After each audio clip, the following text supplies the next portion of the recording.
Good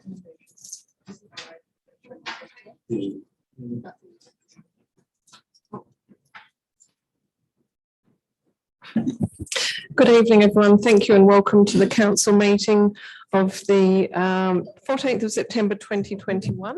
Welcome members of the community. I'd like to start by acknowledging that we meet on the lands of the Wadjuk people of the Noongar Nation and pay our respects to elders past, present and emerging. Apologies, members on leave of absence. We have a full house. We have none on leave. So we'll go straight to public question time and receiving of public statements. Community members, this is your opportunity. There's no order, just please approach. Yes, come forward. And if you could just state your name, the suburb in which you reside and the item that you're speaking to. Thank you. Sam Corello. I was here in April. I'm the General Manager of Dental Health Services. And at the meeting in April, I requested an extension to the special needs dental clinic lease to be in parity with Kids Galore. The outcome of that meeting was a 3-month extension from July 1st to the end of September, plus the potential for another 3-month extension as long as we presented a transition plan. Firstly, I'd like to thank the council and the city for the extension. So we're utilising that at the moment. Since that meeting, as you may remember, the major issue I was managing was the consumer concern that they were being asked to leave the clinic at a different date to the co-tenants on that site. So we had a consumer session on the 7th of July, where after the council's decision, I presented 2 options for the relocation of the clinic as an interim solution. The timing was good because I was able to refer to a West Australian newspaper article dated the 16th of June 2021 that stated Kids Galore had purchased a site in North Perth and envisaged being relocated by mid-2022. So it diminished the consumer's concern a little bit because if you remember, originally the council granted an extension to Kids Galore to 2025. So it really narrowed the time frame around when action had to be taken. So with that information in place, I refocused the group who were concerned about not being in parity with Kids Galore on a transition plan. We gave them 2 options and they've agreed to one, which is at our Fremantle General Dental Clinic. We are an older organisation, so disability access is limited to my clinics. That's a relatively new clinic that was only built 2 years ago. And it's got a purpose-built room that will be able to accommodate the special needs patients. So having completed that session, we got a vote, we got a recommendation. I was then able to send the transition plan to the council or the City of Vincent on the 20th of August to meet my 31st of August deadline. And I used the timeline that was in our business case. Now you're aware the government was late in delivering the budget. So I only got confirmed last week that the budget has come through for that new clinic and the business case is approved. So the timelines in my transition plan as far as new build might be a little bit out. There's going to be a lot of pressure on the government with their capital work program to deliver against the schedule. So the theme from the consumers has always been to try and request to minimise as much as possible the time in the transition plan. Okay, so it looked like there was going to be 18 months, it might be 24 months. Assuming that the City of Vincent and the council are satisfied with my transition plan, we will be able to stay at that clinic till December 2021. And the plan shows a step out process from that date where we'll have the clinic transferred to Fremantle. What I'm requesting tonight, and I know the Minister's written to the Mayor about it, is if Kids Galore is moving out in mid-2022, will the council consider a 6-month extension beyond December to June 2022? And that's all I'm asking. If I have that information, I can go back. I think the consumers will be wrapped. There'll be some sort of parity with the other tenant. It's really diminished that argument and has got me refocused on the transition. So that's my request. Again, I'd like to thank the council for the consideration and giving me the 6 months. I haven't worked in local council, but working in state government sometimes there's a lot of steps, a lot of parties involved. So I was really grateful that I got the money for the business case. Thank you, and thank you for listening to me. Thank you very much, Sam. We appreciate the update. Have received your transition plan and the letter from the Minister, and we will now take this request and deal with that, and happy to meet with you to discuss further as well. Thank you. Next speaker, please.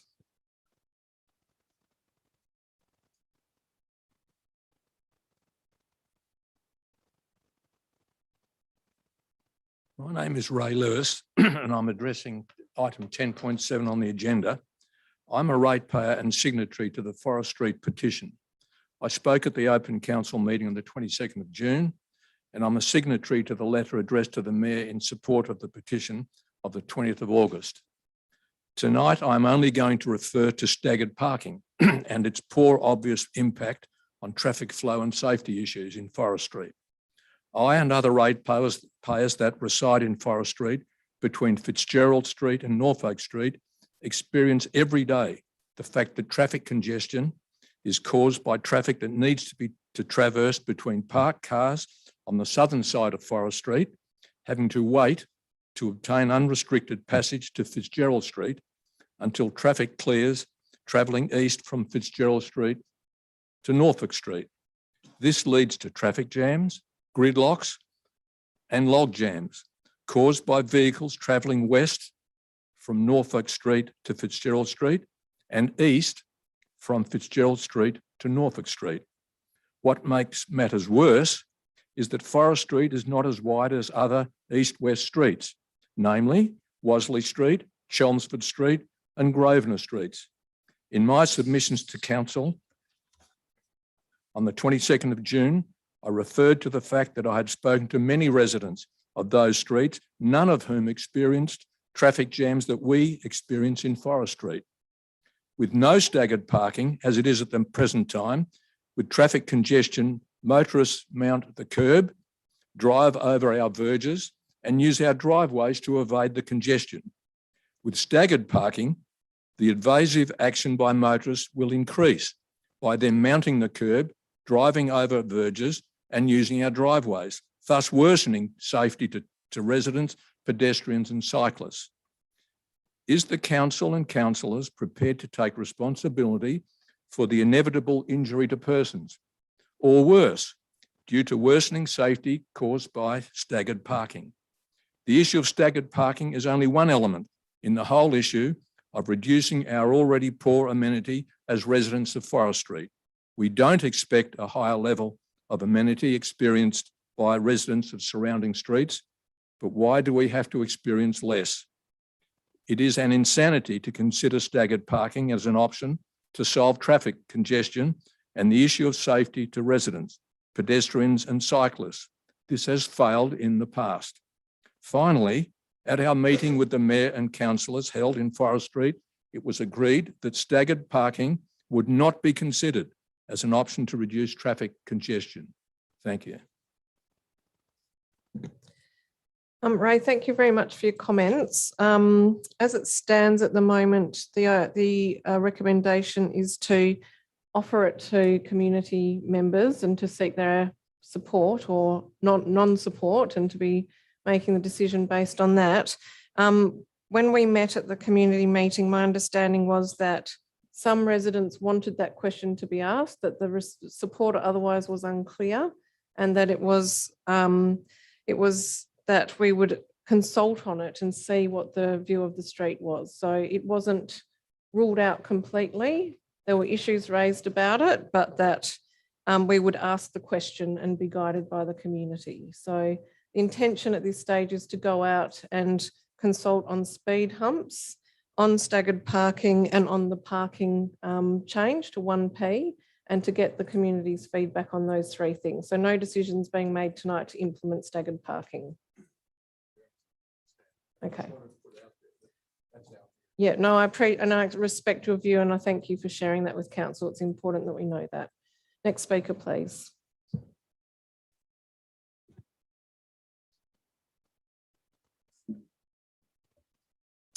Hi, my name is Ashley LaFontaine. I live in North Perth, and I'm addressing item 10.7, the Forest Street petition. Traffic volumes on Forest Street are an order of magnitude greater than other local streets managed by the City of Vincent. One implication of this being there exists significantly greater volumes of speeding vehicles.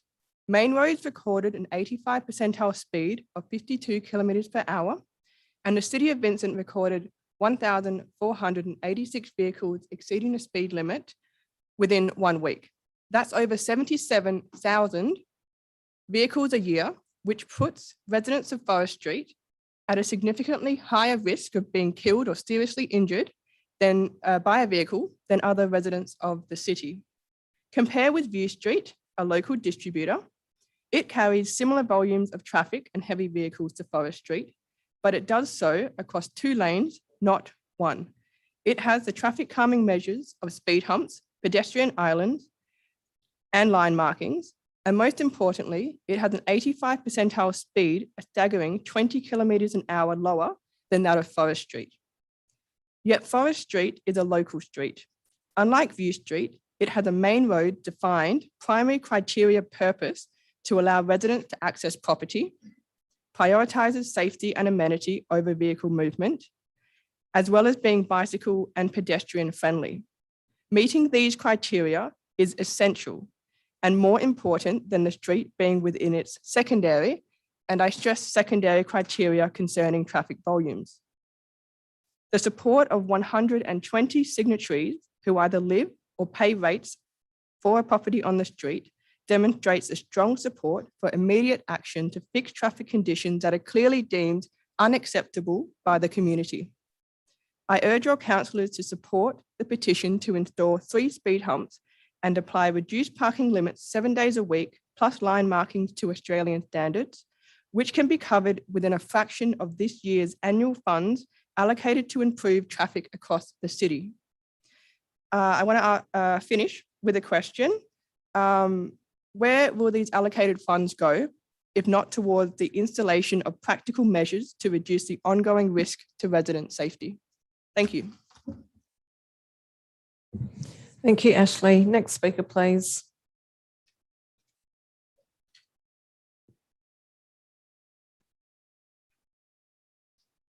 Hello everyone, my name is Tegan Furios and I'm the Chair of Friends of Robertson Park.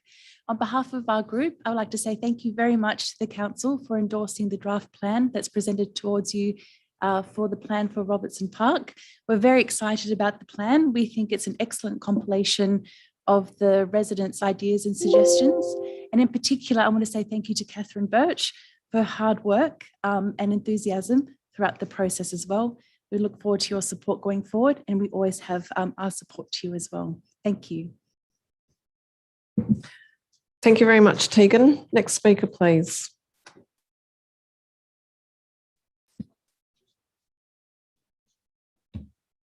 Dudley Meyer Highgate. I've just got some questions. Question 1, what council workshops have been held since the 31st of August 2021 and what items were presented at each workshop? Question 2, on Monday the 30th of August 2021, I sent 2 emails to the Mail at Vincent email address. The email sought information on a park in front of 173 Oxford Street and the tender for the upgrades to the switchboards at Lateral Oval. I also sent an email to the Director of Community and Business Services on the 25th of August asking about funding for 3 sports lighting projects. I haven't received any responses so far. So the question is, does the CEO believe that a wait for answers to simple questions, such a wait for answers to simple questions is reasonable? And is it consistent with the city's customer service charter? Question 3, Regulation 16 and 17 of the Local Government Functions and General Regulations says that the CEO is responsible for keeping a tender register and making it available for public inspection on the city's website, and that details of the tenders are to be immediately recorded in the register when tenders are open. The current register available on the city's website does not seem to comply with the regulations. For example, the tender for the Hyde Park kiosk is not listed, even though it closed on the 19th of July. Also, the tender for the Lateral Oval switchboards does not seem to have a complete list of tenderers. So the question is the tender register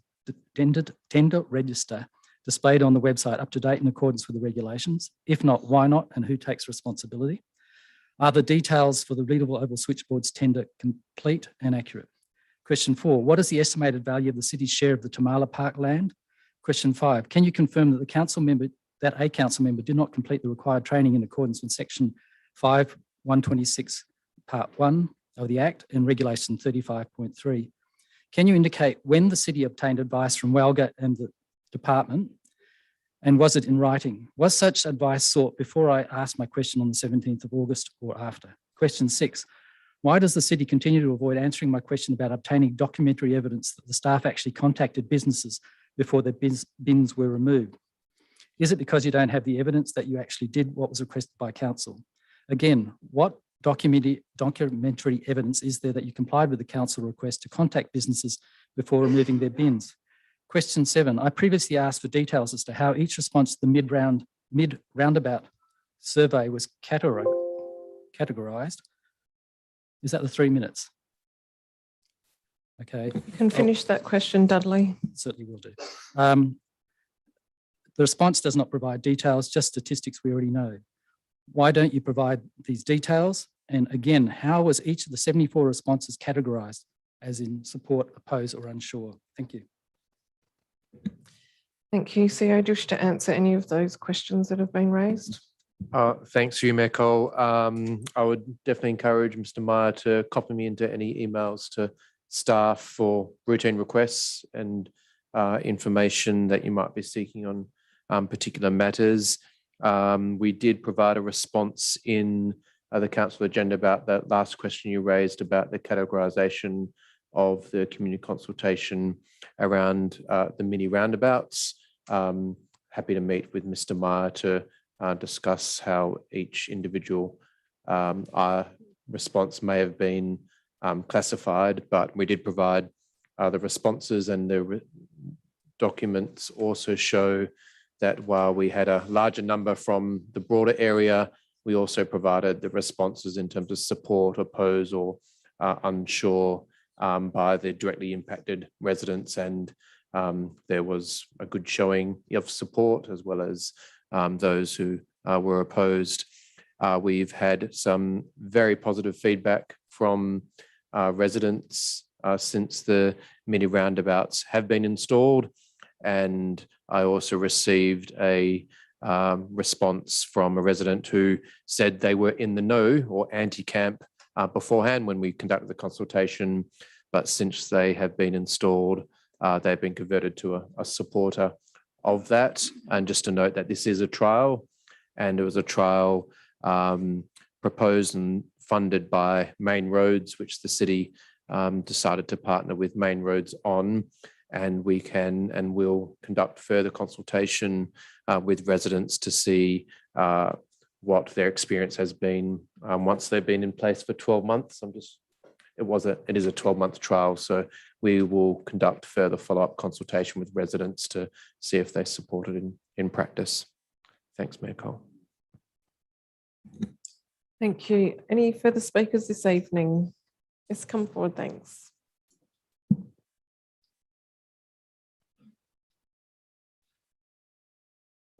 I'm Pamela Fruin from Unit 2, 101 Palmerston Street, Perth. The question I have is a change of use for 148 Palmerston Street. My understanding is that its use is actually for lodgings, but now it seems to be a change of use, or what I would consider to be a change of use, with regards to it now being a 24/7 medical respite centre.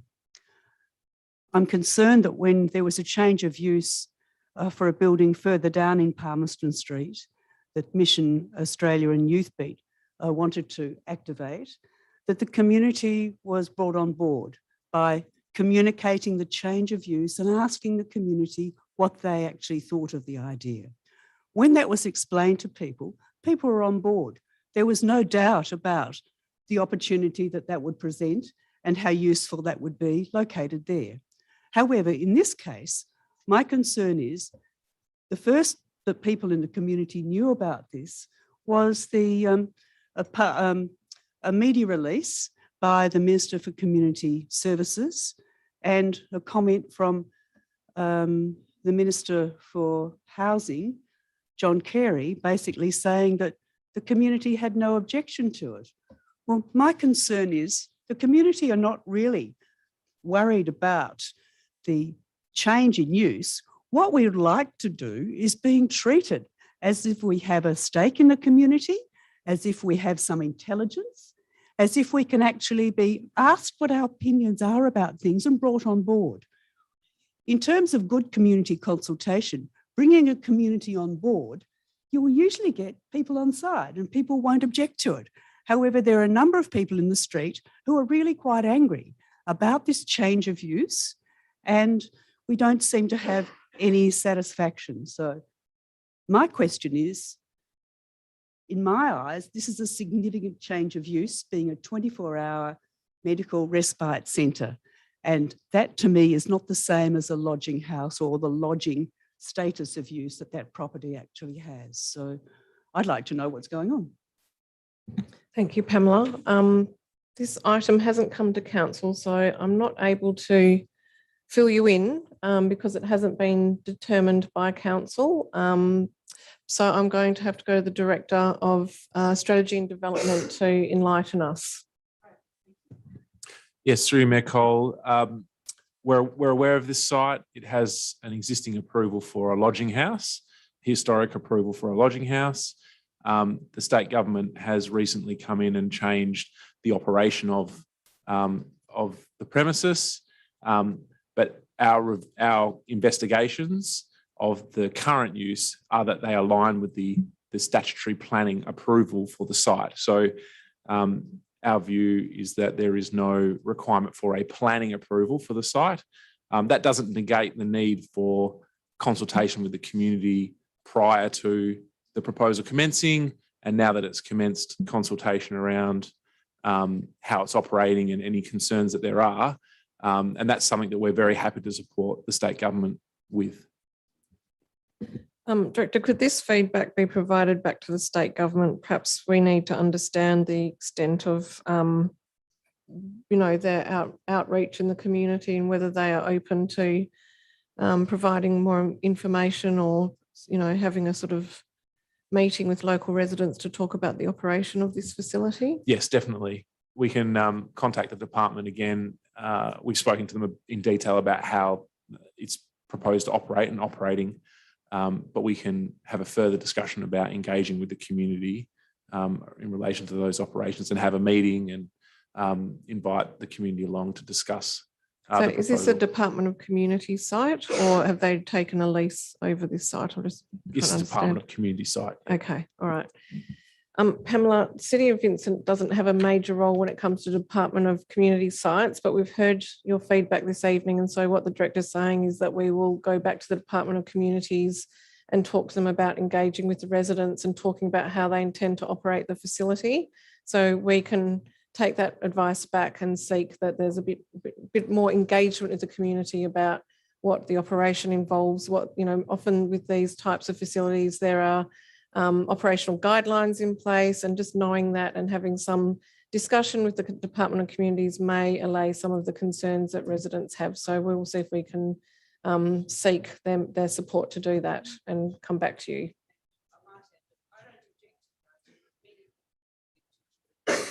I understand when something like this happens and the community is not aware. It wasn't our consultation to run, but now that we've heard you, we will go and feed that back and recommend that they engage with their local community, because that is, as you say, that's always best practice. Thanks, Pamela. Next speaker, please, David.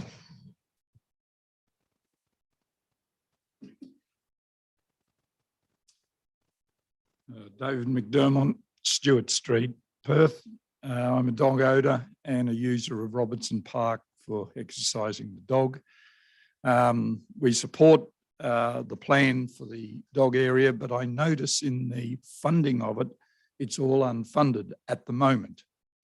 And that is not likely to be resolved until 24-25.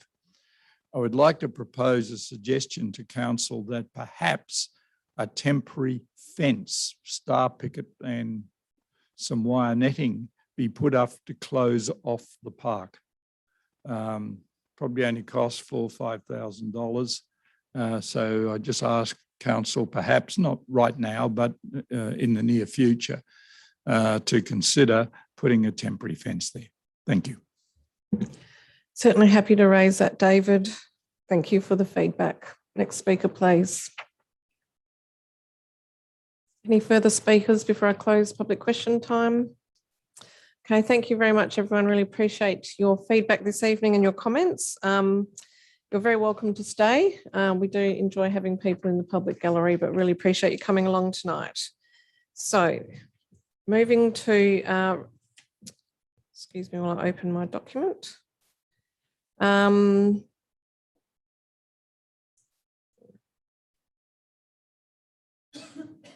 So we have response to previous public questions taken on notice, which are sitting within the agenda papers this evening.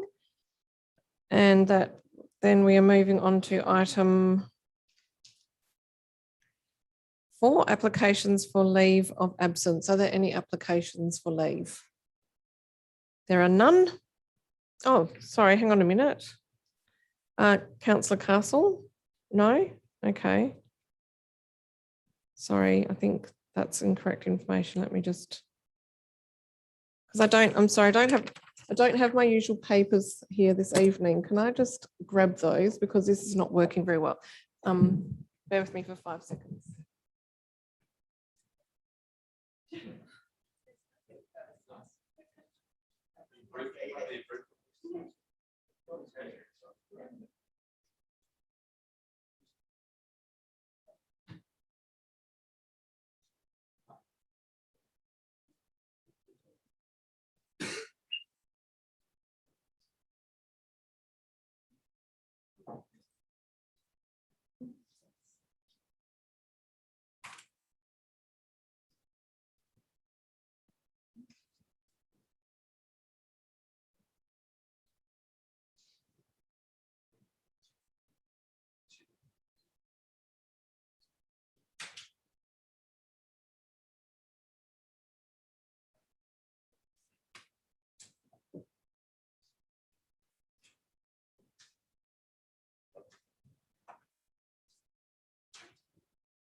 Okay, so we have no request for leave of absence. Thank you for bearing with me. Item 5, receiving of petitions, deputations and presentations. We have nil this evening. And then I'll move to confirmation of the minutes for the ordinary council meeting of 17th of August 2021. Can I please have a mover and seconder? Moved by Councillor Hallett, seconded by Councillor Castle. I apologise, I'm having docs on tap issues this evening.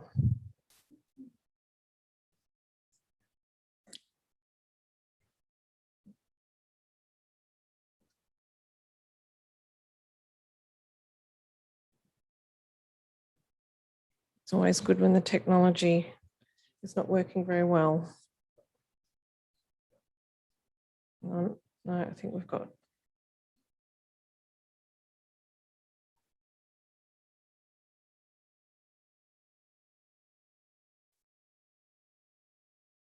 I am told we're moving to a new system soon, so hopefully this won't happen anymore. Error status report. Thank you, CEO. Okay. Declaration, announcements by the presiding member. Look, I was just going to. We just need to vote on the minutes. Sorry, this is what happens when docs on tap is not working. It's completely throwing me. Can I please have a mover and seconder to adopt the minutes? Okay, can we vote? Thank you. This is really embarrassing. Announcements by the presiding member. I just really wanted to mention this evening that we have a couple of big ticket items on our agenda, things that we've been toiling away for many years. And we've been very keen as a council to see these things come forward. We had hoped that it might have been a little quicker, but we are finally bringing these things to light and seeking to approve them tonight. So we're very excited to present a new community engagement framework and communications plan for the City of Vincent, which is based on the IAP2 framework, which is really about making sure that we make the absolute best of the way we engage with our community and that the way that is incorporated into our decision making. And also very exciting that after extensive community consultation, we also bring forward the Lateral activity structure plan, which is really a blueprint for the future of Lateral. Lateral is a unique town centre in the City of Vincent. It is a secondary centre, which is a highest order under a city. We don't have any other secondary centres in the City of Vincent. The rest of our town centres are district centres. So this is a very special place with extremely good transport access. And it's been fantastic to see that there's been a lot of growth and change in Lateral recently with new businesses popping up, and we've been really celebrating that as we see the vacancies fill up and Lateral will start to really boom again. So this is a pretty exciting document that we take forward. Also very excited to be dealing with Robertson Park development plan this evening, and I'd like to thank the Friends of Robertson Park for your engagement throughout that process. It's been fantastic to have your passion and commitment the whole way through, and also very glad to be seeing that we bring also place plans forward for the Pickle District, Beaufort Street and Leederville, and really hoping to see those plans become actions and activations in our town centres, so that when we're all vaccinated and we're feeling a lot more confident about holding events and getting our community together regularly, that we're really ready to take that plunge. So quite an exciting agenda, and these things have really come to their sort of final point where they've been through a lot of community engagement and quite a long process to get here. So a big thank you for our community for all of the feedback that's been received along the way too. So I'll now move to item 8, which is declarations of interest. Through you, Mayor Cole, the only declaration of interest I've received is from yourself in relation to item 9.1, number 173 Oxford Street, Leederville, noting that Mayor Cole attended the official opening of Robertson Oxford Small Bar in your official role as Mayor, and it's an impartiality interest. That's all. Thank you, CEO. Thanks. Thank you very much for that. Okay, so we have had 2 items raised tonight from members in the public gallery, those being 10.7 and 9.5. We do have amendments on the table as well, so I'll just move around the room and see which items council members would like to bring forward for debate this evening. Councillor Hallett. 9.3 and 10.3. Thank you. Councillor Castle. Councillor Castle, anything? No. Councillor Wallace. Councillor Fotakis. 9.5 and 9.8, please, Mayor. 9.5 and 9.8. Correct. Councillor Loden. 10.4, and just to note that I have questions on the confidential attachment, so if possible we could Sure, do it at the end. that's no problem. Councillor Toppelberg. Thank you, Mayor Cole. 9.7, 10.2 and 11.3, please.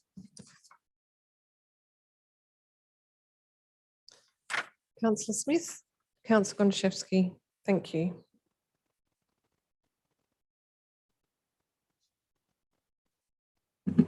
Sorry, just a query, is 17.1 is pulled out as well? Yep. 12.1. Confidential one, 17.1. Oh, sorry, it's not listed. Yes, sorry. Yes, we'll definitely bring out 17.1.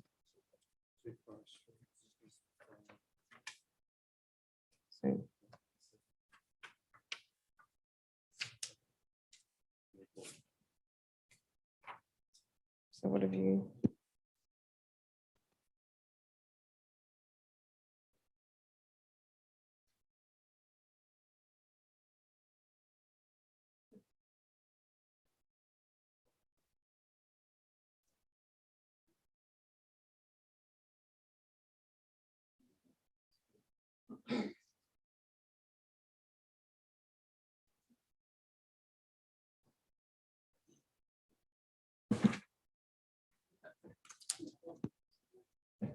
So the CEO is just going to read out the items that council will be dealing with en bloc this evening. Thank you, Mayor Cole. And just to note that administration did withdraw an item that went to the council briefing last Tuesday, which was 10.6 North Perth traffic calming. The items that are being proposed to be moved en bloc by council are in item number 9.1, which is 173 Oxford Street, 9.2, number 10 Moyer Street, 9.4, community and stakeholder engagement strategy, 9.6, local planning policy review, 7.5.9, 7.5.20, items 9.9, 9.10, 9.11, item 10.1, item 10.5, item 11.1, item 11.2, 11.4, 11.5, and the last one is item 12.1. I'll just check if Wendy's got those. Yeah. Yes. Thank you very much, CEO. And just noting, it does note on the agenda that the North Perth traffic calming item has 10.6 has been withdrawn by administration. Okay, council members, quite a number of on-block items. Can I please have a mover and seconder to adopt those items? Moved by Councillor Wallace, second by Councillor Loden. All those in favour? Declare the on-block items carried. So we'll go to the item that was raised by a member of the public gallery this evening. First was 10.7, which is Forest Street traffic petition response to petition. Can I have a mover and seconder for this item, please? Moved by Councillor Loden, seconded by Councillor Toppelberg. Thank you, Mayor. Just I guess to ask a couple of queries that were raised in the gallery and to carry on from a question that was raised last week. The first one was around staggered parking. And so there's some concerns raised in the gallery. So you could address those queries, but also there was a query around, we have a proposal for 3 speed bumps and staggered parking as well. And is there a need for both of those items to be implemented? Is there a benefit of both of those things being included, or is it a one or the other thing? And if so, is there a preference between horizontal and vertical displacement for managing traffic in that street? Through you, Mayor Cole. Look, I think both measures would be effective in bringing the speed down to an acceptable level. If both introduced, obviously it would almost be a double whammy. You know, not only you delaying or deferring people's ability to drive down the street, but also then you've got the vertical displacement, which is also going to force that traffic to slow down as well. Staggered parking on its own would work, although it's obviously from the gallery unpopular, but I believe it would have the desired effect because it does create that doubt and requires people to slow down and wait their turn. And equally so, I think the speed humps would also be effective in bringing the speed down to a more acceptable level, close to a 40k speed limit. Thank you. Another query was around the issue around volume of traffic. So speed bumps and the staggering the parking will help to bring down speed, but what will this actually do anything to address the volume of traffic on the street? Through you, Mayor Cole, I'm of the view that it would, because as soon as you make someone's journey more difficult, they find there an alternate way to go. And what we're trying to ultimately do is get the people back onto the perimeter roads, the district distributors. Our preference obviously would be, rather than people running through the precinct or the cell, they would continue either down William Street or Fitzgerald Street and make their journey on the perimeter roads rather than cutting through the cell. So I think in general terms, yes, I think it would result in a reduction in traffic. Is the most likely place that people will go either one street up or one street down though? Through you, Mayor Cole, Worsley Street already has speed humps. If I was to speculate on which street would perhaps bear more of a burden, it'd be Burt Street. But then the downside of Burt Street is it's rather difficult if you want, no, it'd be Burt Street. And then just the last one was a query raised around where the funds would go if it wasn't expended on this. And I recognise that's probably a how long's a piece of string question.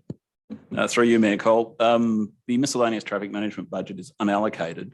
So it's a needs basis. So if we were to get another community group that had concerns about speed and safety issues in their precinct, we could consider using that budget elsewhere.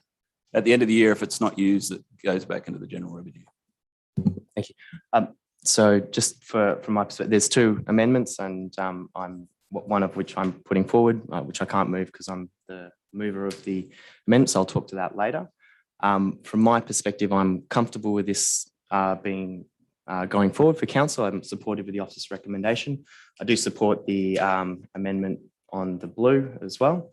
I think that clarifies it and tidies it up. I do acknowledge that there's concerns from the community around this, and if that feedback comes back that staggered parking is not the preferred option, then it basically the way this is worded is it will not proceed, and it will just proceed as speed bumps. Similarly, if there's objections to the speed bumps, then the speed bumps will not proceed. And that's the basic structure. So we're basically empowering the administration to move forward if there is the demonstrated support from the community for this. If it's not, then they will not proceed as the resolution sits. The broader issue here is this somewhat of a band-aid solution for the issue that is occurring within this precinct because of the structure of the roads around there. You've got this Walcott Street and Fitzgerald that form this triangle, which provides this logical path for people to try and cut through from that precinct to get from North Perth to sort of north of Mount Lawley and that sort of area. And so you can see very clearly from the heat map that there's this little route that people are taking down Burt Street, down Wasley, and then along Forest Street. So we're putting into place speed bumps and traffic management here, which will make that a less desirable route, but it's going to take a lot of intervention to get somebody to actually go all the way around to the top of Walcott and Fitzgerald, if I'm getting those names right, or to go all the way around. So that is a real challenge here. And I guess some of the concerns raised are around what we can do within Forest Street specifically to address that. And there's a number of options you can do at Forest Street, and we've seen just to the south that one of those streets has been turned into a cul-de-sac, but that just exacerbates the problem elsewhere. And so ultimately, I think we need to be looking to take a precinct-based approach for this. So how we can actually divert traffic and encourage traffic to go around the precinct if they're not specifically travelling to a destination, one of those residential streets there. So it effectively pushes people towards this reality that unless you're a resident or you're visiting a resident in this area, because you don't have businesses in this section of the city, then you don't really have a reason to go into that area because you would otherwise be trying to go around. And I'll talk to that a little bit more once the seconder has spoken. Thank you. Thank you, Councillor Oden. Councillor Doppelberg. Thank you. It's definitely a problem. I drive this street multiple times per day. It's in my very local area. And all of the behaviours that have been observed and described are definitely lived experience, sometimes observing, sometimes behind the wheel myself. I don't disagree that there is a potential impost of the proposed staggered parking, and I think that you can't legislate for poor behaviour, but some of the distances and some of those site distances that are required, effectively once you are heading west from Norfolk towards Fitzgerald, even if somebody hasn't, as soon as somebody turns, it becomes an issue somewhere down the street. And obviously, with staggered parking, there's that issue of potentially weaving. I would probably defer more so to traffic engineering than community sentiment about the best outcome in order to find the resolution. But it may well be that we need some relief points of no parking on both sides that are more extensive, so that where that decision is made, it's not a 300-metre run where someone slams on the accelerator, but at least there's some visual relief, and even between the car park exits. So there may be some potentially some bays lost. I think part of the issue also the width of the road. It was Mr. Lewis discussed the issues with Chelmsford, Grosvenor and Wasley. I think Chelmsford and Grosvenor in particular don't terminate in the town centre. They are south of the town centre, so the desirability of using those roads as access or the frequency is less. But they still do have their traffic issues. And if you look at the main roads hierarchy and that definition of it, those roads being access roads, which is to access the properties that are adjacent to it, I would put my layman's assessment of the numbers. It'd be well under 50% of the people on those roads are actually accessing the properties that are there. And Wasley, as was discussed earlier, actually has quite significant speed humps, and it seems to have had the desired effect. So I agree with Councillor Loden. I think what's proposed is an interim solution. I think going to the community, who are clearly united in asking for something to be done, we will get a variety of opinions on what the best thing is, and often, particularly with traffic treatments that like speed humps, the response generally when it comes back to a council is yes, we think they're essential, just not outside my house, please. So we will given that this is seeking to go to consultation, and given that she can't move it, I will move the amendment that's on the blue and talk to it if I get a seconder. Seconded by Councillor Loden.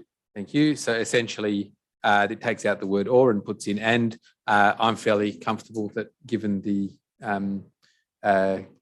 robust discussion that's been going on for some years now, that we will get this feedback from people anyway. I just think that in the decision, excluding the option to do both means that we could potentially end up with, under delegated authority, the one that's 51% and the one that's 49% ending up being the outcome, whereas that might not actually reflect the best outcome in terms of engineering or otherwise. So I think giving all of the options, I'll leave that as my comments on the amendment. I'm not so sure how number 4 works. I mean, ultimately, traffic decision making, as I said, I'd probably rather that sit with our excuse me, our engineers and professionals in the area rather than just a community straw poll, because it does leave it open to opinion rather than. I'm equally comfortable that, given the comments this evening and over a lengthy period, and having been also to our advisory group, that both the options presented are capable of or are reasonable interventions. So I will leave that, but I think the amendment, it's a nuance, but it avoids that issue of potentially a near result where there's community will for both interventions or neither, nothing would happen. But if there's a will for both, it leaves that open to happen. Thank you, Councillor Topberg. Nothing to say. Anyone? Councillor Fotakis. I've got a question for you, Mayor, of whether it can answer what the, I suppose, range of where the submissions would be received on the consultation, which would help form that majority. So in arriving at a majority of submissions, where would the bulk of the submissions come from? Where would we be seeking that consultation from? Through you, Mayor Cole, we'd obviously concentrate on the people who are directly affected by the proposal, and that include all the properties that surround the intersection of Norfolk Street, the full length of Forest Street, up to where the residential finishes at the Chemist Warehouse. To go beyond that, I suppose, it concerns me that we'd have other people influencing the outcome on someone else's street. That sort of answers my question, but it also adds my statement. So I'm happy to support the amendment. Councillors, I'll just briefly speak to it. I thought it was important that we try to speed this up for the Forest Street residents, because they are seeking for something to happen quickly. So clause 4 of delegating to the CO the authority to undertake the works is really where there's a clear consensus from the community on what they would like to see. It does then give the option for that to be presented back to council if there is no clear consensus from the community, so that process can continue. But it was really also to try to meet the community's request for this to happen quickly, given that they had raised these issues sometime previous, and see these issues as needing to be dealt with urgently. The other thing of just removing the or is that I think that if residents want to see both treatments of speed humps and staggered parking, I couldn't see why they wouldn't work together. And I think that they are cost effective and easy to implement by the city. So if the community supported that, I didn't feel it needed to be one or the other. So that's why I put up the amendment, but really it will depend on what comes back. So I did speak to it during public question time, but I just went back to my notes after the meeting, and it really just sort of talked about testing support for staggering parking. And that was really to say that we would throw that out to the community. So the city is not trying to foist that on the street, but that there was general agreement at the street meeting that we would test that, even though there was no clear consensus at the residents' meeting. So I'm very, very keen to hear back from residents on which treatment they do support. Any further comments on the amendment? Okay, I'll put it. All those in favour? I declare it carried. We're back to the substantive motion. Any further amendments? Councillor Loden.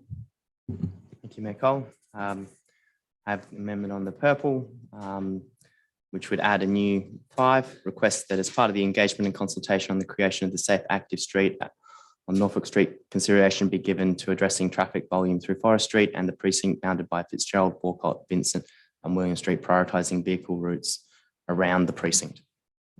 And I'll speak to it if I get a second. Is there a seconder? Councillor Hallett. Thank you, Mayor. So this comes back to the issue around traffic volume. And whilst the easy solution to addressing traffic volume is something like closing off the street, turning it into cul-de-sac, that will ultimately just shift that traffic to another neighbouring street. And particularly because of the specific architecture in this locality, it is going to be very challenging to redirect traffic around that site. So it does really need to take that whole of precinct approach.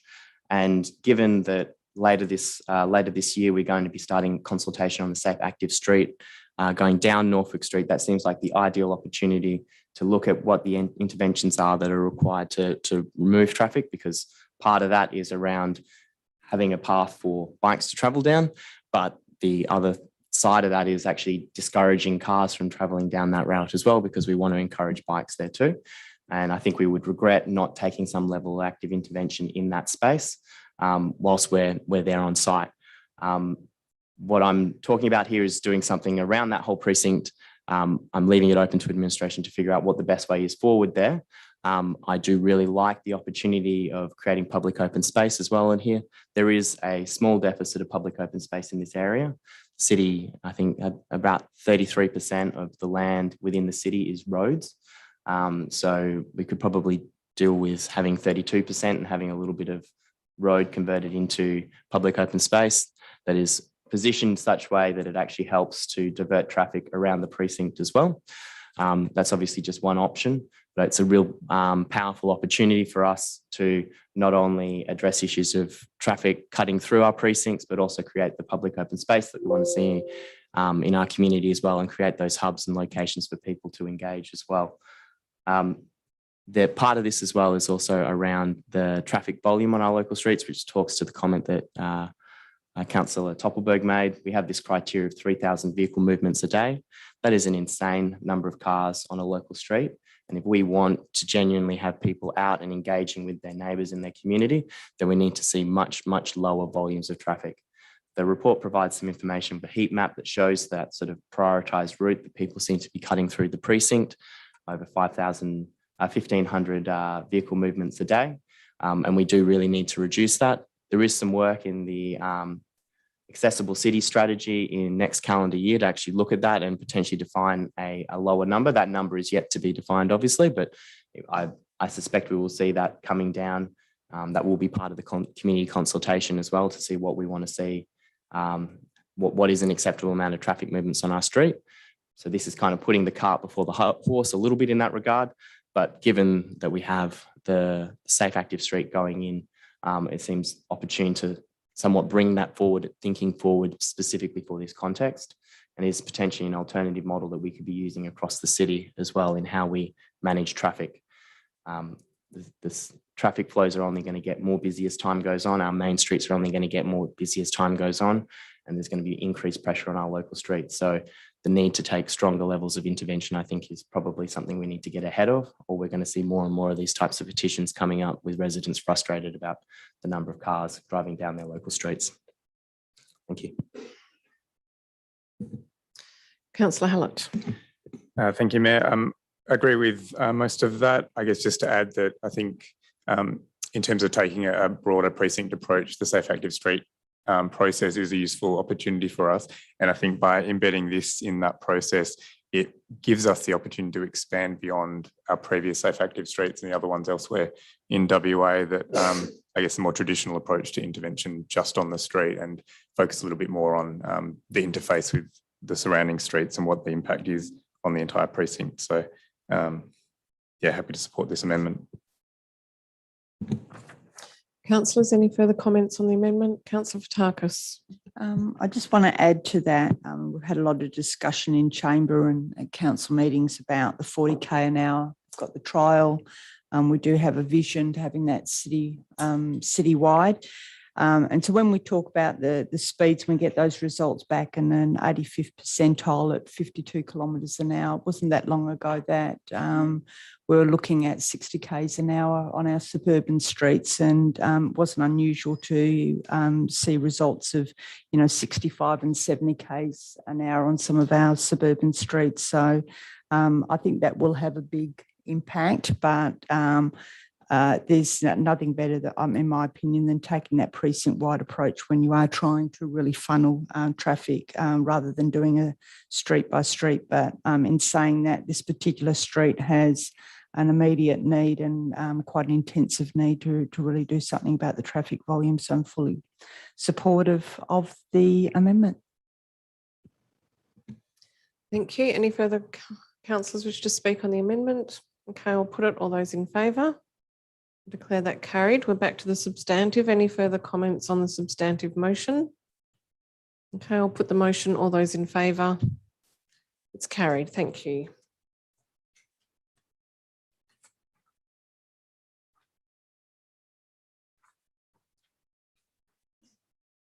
Okay, the next item that was raised in the public gallery this evening was item 9.5, Robertson Park Development Plan. Can I have a move and seconder, please? Moved by Councillor Hallett, seconded by Councillor Loden. Thank you. I guess we have spoken on this item before when we sent it to consultation, so I won't say too much other than it's a great piece of work. It's wonderful to see it here before us. Congratulations to the staff involved. Big thank you to community members and Robertson Park Friends Group for their support and assistance in the community consultation as well, and all the feedback. It's great to see a lot of the community expertise envisaged within the plan.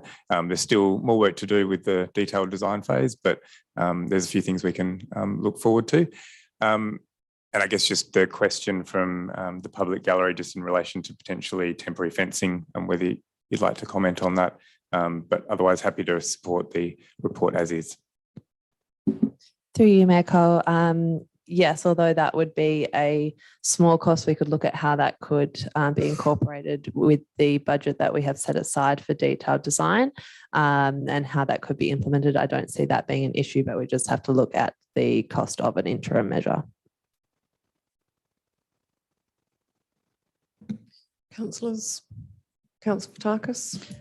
Through you, Mayor, I've just got a couple of questions with regards to the budget and just a couple of items. I just want to get some clarification between the figures that are cited in the officer's report and the amounts that are located within the plan itself. And I know there's still a great deal of work, so I won't really sort of fixate on some of the discrepancies, but just one, the percent for art in the page 7 of the officer's report allocates a budget of 41,816, but page 11 of the plan sets aside 42,611. And I know that there's no way that that could actually even pertain to an artwork maintenance budget. So one, I wanted to get an idea about whether that was just a typo between the two amounts.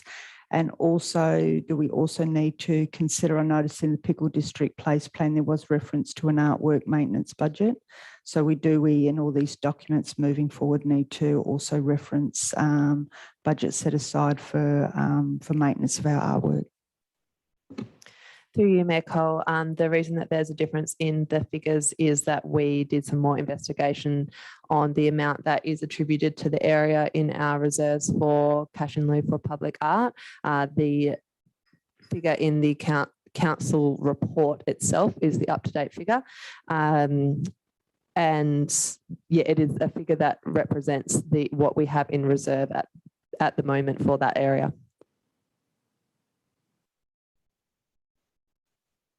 Through you, Mayor, just to get some clarity, if we're endorsing this plan, do the figures not need to be up to date in the plan, or can they be updated? Maybe this CEO can answer that.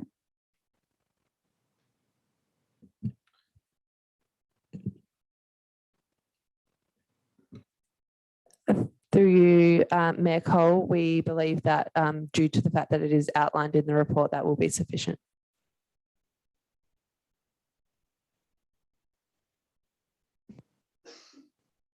Nothing further?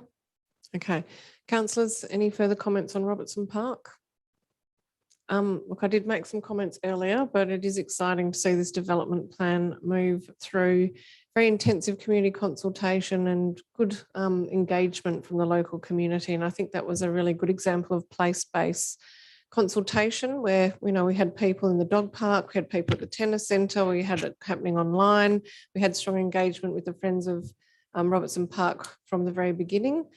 So I think that was a really good example of consultation working and getting really good feedback and responses from the community.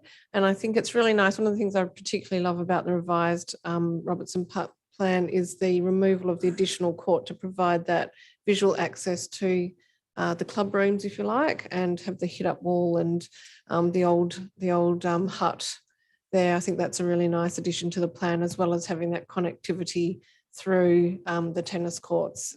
So well done on taking that feedback and seeing it transition through into the revised plan. And also happy to talk about temporary dog fences, or, you know, I've got a list of things I'm jotting down for mid-year review, so we'll see what we can do. And thanks again, Friends of Robertson Park, who've been highly engaged throughout this process and provided a lot of your time, thoughts and efforts, and it is greatly appreciated. Any further comments, council members? Okay, I'll put the motion. All those in favour? Declare that carried. Thank you. It's not often that happens, David. So we're going to soak it up. Thank you. Okay, so they were the two items raised by members of the public gallery this evening. So we will now move sequentially through the council agenda for those items that haven't already been dealt with. So item 9.3, number 734 Newcastle Street, Perth, proposed amendment to approved unlisted use billboard signage. Can I have a mover and seconder, please? Moved by Councillor Topberg, seconded by Councillor Gonchevsky. Thank you, Mayor Cole. Like council, I've been fairly simple in my comments in relation to billboard signage in general. I think that this site, if you look at, if you take away not even the billboard structure themselves, but the advertising and the third-party advertising as a principle, which is what makes it debatable. If you actually look at the site itself, the ability to develop the site, I understand that the two adjacent sites which form a triangle around it are currently for sale and have been for some years. I also understand that economics ultimately will win out, and presumably the purchaser of those sites will purchase the corner site as well. But on its own, the ability to access the site safely with the vehicular access in order to provide a development, from memory, the site's around 205, 262. But I think that the ability to provide any, it's impossible to provide enough access for entry and egress into a stacker or anything. You can't drive in and out again in the same gear. So it would require, if it's to be anything more than a couple of stories, you would require probably to have some sort of disc or turning device. Basement is also inaccessible due to the need for a fall. So I have had a number of conversations with people over the years about this site, about it being a demonstration site for zero car parking. I think those sorts of options and opportunities are available to us within the planning framework, to housing providers, to commercial operators or otherwise, in terms of the site itself. But if you look at some of the principles that have been spoken about here, certainly in recent times, and also some of the conversation even last week in relation to things like the Lateral Activity Centre structure plan and the idea of ceding land for public use. Is it an ideal location for public space? That's debatable, certainly in the short term, given the busyness of the intersection.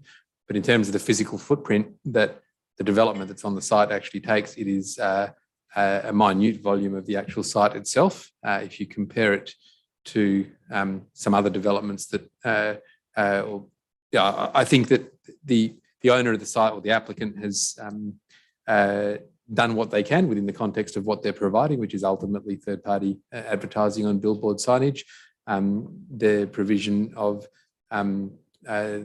initially the provision of the drinking fountain, the planting of the olive trees, the way that that it's illuminated, it does provide a level of public amenity that I think is as much as you could ask of a developer in relation to what is being provided on site. And ultimately, it's a question of billboards or not. I listened carefully to the advice last week, or what was provided also in the briefing notes in relation to any change to the planning framework.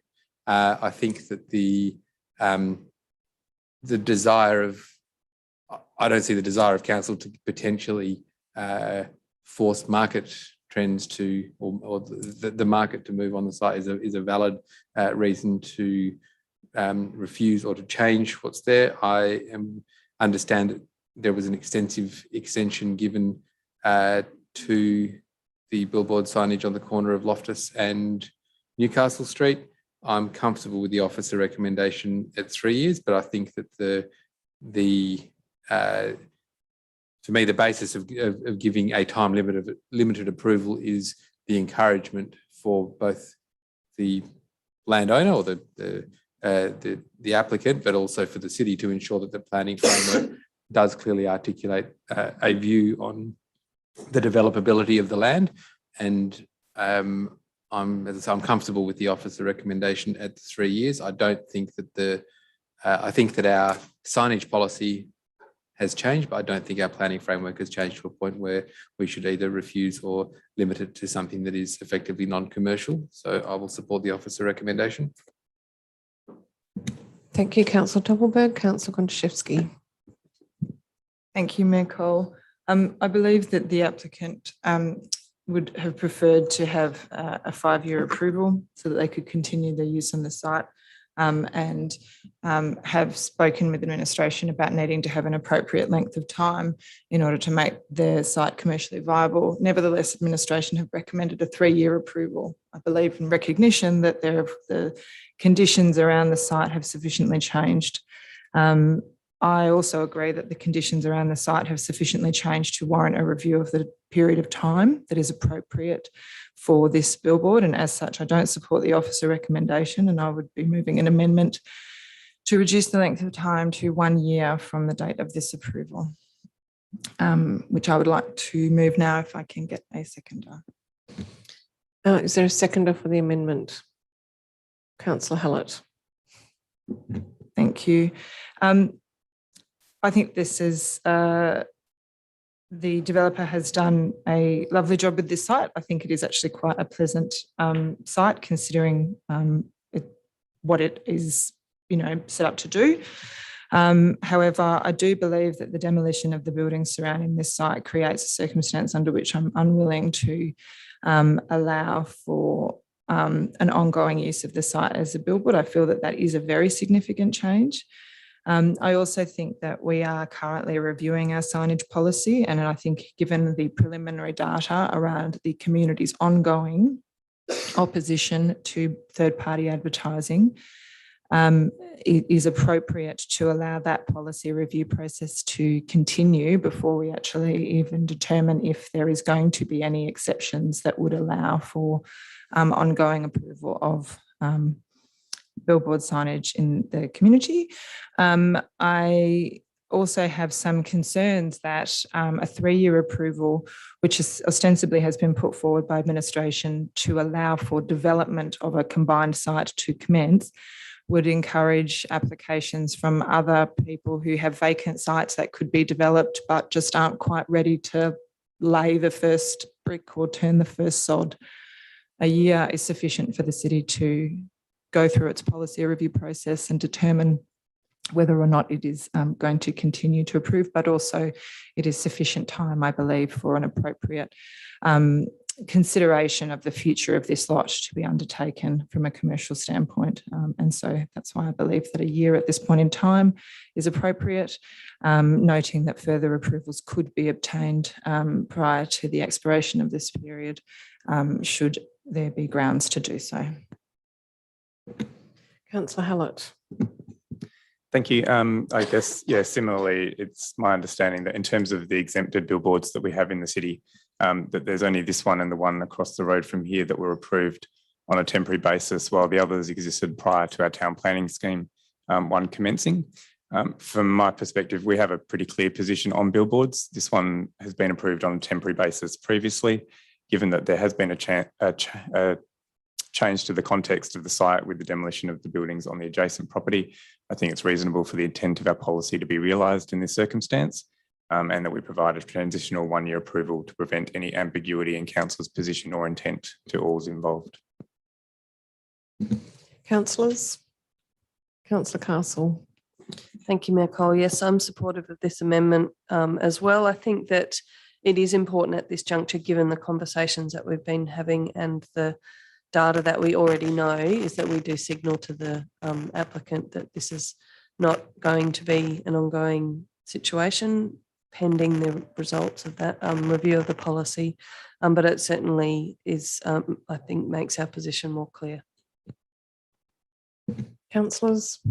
Councillor Fotakis and then Councillor Toppelberg. Yeah, I just wanted to add to that. It's not only the being very clear with the current owner, but it's also to the future owners of the adjoining lots. There is an impact on the amenity in future, looking into the back of the billboard. So I think at some stage, and particularly while we are currently reviewing the city's signing policy, I'm not in agreement with anything longer than a 12-month. I think 12-month is appropriate while we're going through that process.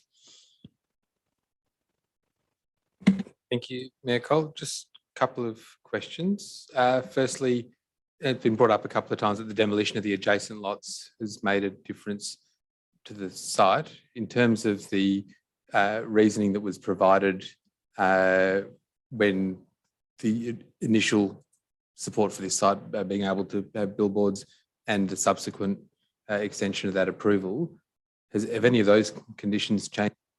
Oh, sorry, have any of those conditions of the site changed? I'm just interested in the planning context of the adjacent buildings being demolished and how that has any impact on this site itself.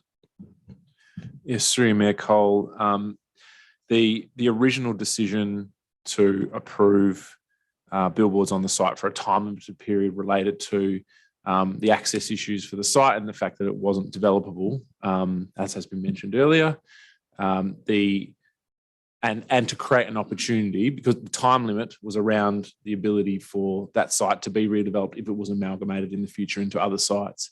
That's obviously outside of the control of, not completely within the control of the owner. If the adjoining sites aren't willing to sell to that owner, or the owner isn't willing to sell for the price that has been offered, they're not completely within, it's not completely within their control. And so that was the rationale for giving a time limited approval. The conditions have changed slightly in that the development that's adjoining has been demolished, but ultimately the rationale that was considered at the time for when the approval was first issued hasn't changed substantially in my view. Okay, and just in relation to the development on the corner of Loftus and Newcastle, can you just confirm that two things? One, that the adjacent site, which is the only site that can reasonably provide access, is the site to the north, which is the site on Kingston Avenue, which has a lapsed DA but has been a vacant site and was a vacant site at the point where council gave a 10-year approval to the site on the corner of Loftus and Vincent, Loftus and Newcastle. Yes, through Mayor Cole, checking that now, that's correct. Okay, so I'll speak to the amendment. I think presenting this as an open slather to anyone to come and present sites for billboards, this site is unique. It's in single ownership. What happens next door is not in the control of this particular owner. I think in planning, in market terms, absolutely, it becomes an attractive addition to the adjacent owners. Not sure if people are aware or not, but the site that is to the east, which is currently demolished, the same landowner owns the site adjacent to that, which has got built form on it. That's not our business or what we're here to talk about. What we're here to talk about is the planning considerations. Ultimately, you have a site that is for all economic purposes undevelopable, and that hasn't changed in my opinion since the last approval. I accept, I do note, actually I'll leave the Newcastle and Loftus approval aside, but I think that the commercial reality of providing a 1 year approval is effectively a removal, because those contracts, I would presume that already be existing contracts that would extend beyond a 12-month period. And I think that council intervening in that with the intent of trying to force a land sale is not the business of planning, unless we actually change the planning framework. I don't think the decision on this application represents our broad view or our policy view on billboards. I think that's quite clear. And I think the unique nature of the access to this site and the public amenity that has been provided for what is otherwise an extremely difficult corner, given the location and the traffic volumes. I think that, well, as I said, I'm comfortable with the officer recommendation. I understand what the applicant had sought. I do note that I will actually comment on the Newcastle and Loftus, that when that came to council, that originally was at 5 years, that on the base that at the time council gave the 10-year approval on the basis of the length of contracts required, and for the very opposite reasons, which was to provide the commercial surety to the landowner, effectively that they could keep that as a billboard site for that length of time. So I think that the two situations are similar enough that if we're going to draw from the two, we should be looking at how those decisions, how consistent those decisions are. But certainly the disappearance of the two buildings adjacent does not make this site any more developable for its current landowner.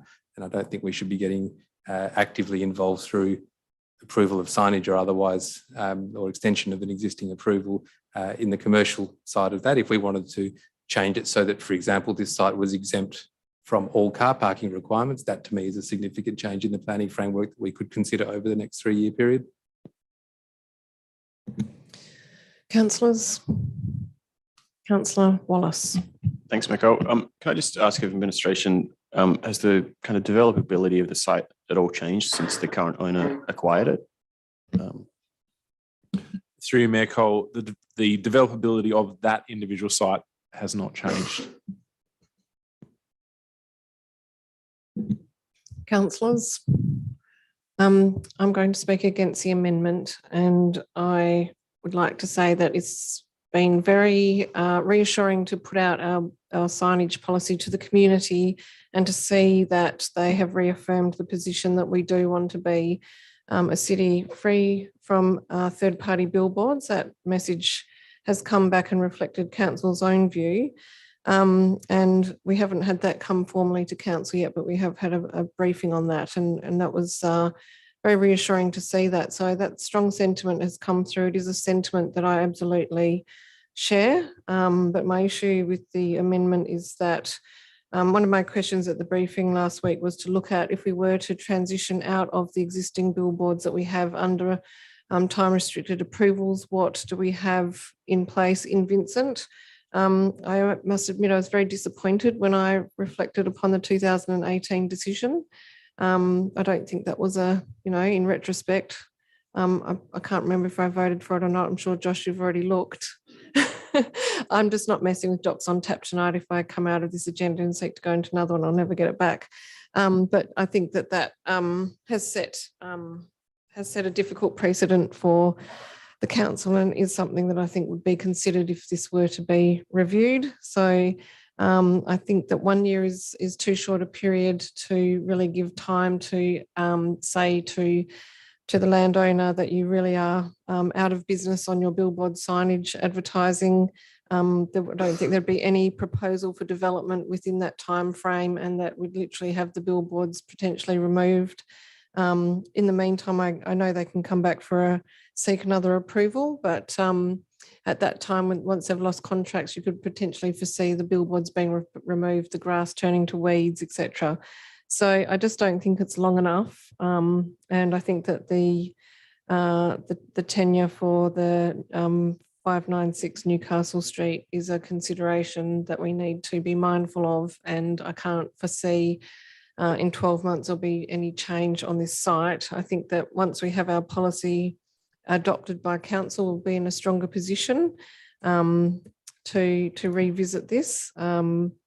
but 12 months is too short. Any further comments? Okay, I'll put the amendment. All those in favour? All those against? I declare it carried. Back to the substantive motions. Now a 1-year approval. Is there any further comments or amendments?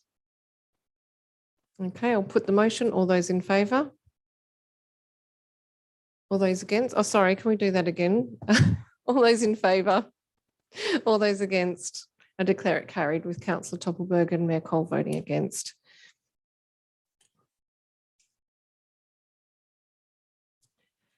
Okay, item 9.7, outcomes of advertising draft precinct structure plan and draft place plan, Lateral, and preparation of amendment 7 to local planning scheme number 2. Can I have a mover and seconder, please?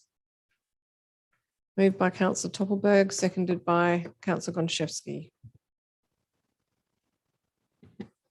Thank you, Mayor Cole. I did ask some questions last week and I indicated that I'd speak further to it this week. I just think that we talk unduly often in this chamber about things coming towards the end of a lengthy process. I'm pretty sure that the Lateral Master Plan review has been going on since 2010. I think there was 2007 consultation, 2010 adoption, and then thereabouts, and pretty much immediately into review. Designation as a secondary centre. I think we agreed on the path forward, absolutely, and it was going to be a 6 to 12 month project in 2014 from memory. So long time. And I think a lot of the discussion or certainly some of the comments that came here last week were distilled down to things like heights or otherwise. I think that what this presents as a council and as a community more so is a fairly robust analysis of what is our only secondary centre, but also something to be celebrated together as a community. It clearly indicates to people where we want people to go, where we see height, where we see residences, where we see people congregating and how they can and should move through that space. I think that that's, even as a high level document, I think that that's, it's excellent to have that. I think that the way it presents gives a clear understanding, and probably the best indication of that was a couple of the emails that we received during the week, which was people who had site-specific concerns and had understood that context in terms of what's being presented as a plan. Poor Tara, she looks like she's waiting for a question, but it's not going to come. I think the only comment I will make is my own personal surprise, I guess, at the translation, and I've said this over many years, the translation of the love of the Oxford Street frontages of the storefronts into the height limits that are proposed. I think that if it was developed to its full potential as presented as a plan, I think it would look kind of odd, because I do think that those heights are, certainly if you had, and as we know, some of those sites are in amalgamated ownership, their potential to develop and that interface between the car park and other than the awnings, you pretty much got some of the dilemmas that we tried to undo in the reverse context, where we have R100 backing onto R60 or R40 in, say, take a Charles Street context or something like that. I think that this is, I personally think that they're too low, but that the feedback has been quite consistent that the best way to translate that, heritage is probably a bad word, but that context of the old shop front is to retain those heights. But I think that largely we've got it right in terms of those heights and those provisions. I think that what will remain over the next few years as that development environment heats up is actually seeing some of those developments come through and actually seeing what it means in terms of the fine grain on the ground. I do think that the commentary around, I'm not as sure as the Mayor is about the ability to be able to encourage effectively cash in lieu for public open space. I think that we'll see how that evolves in the planning context, but I won't waffle on anymore. I'm happy to support it as presented and appreciate the efforts that's gone in certainly over the time that it's been a project under its current custodianship. Thank you. Councillor Gonciewski.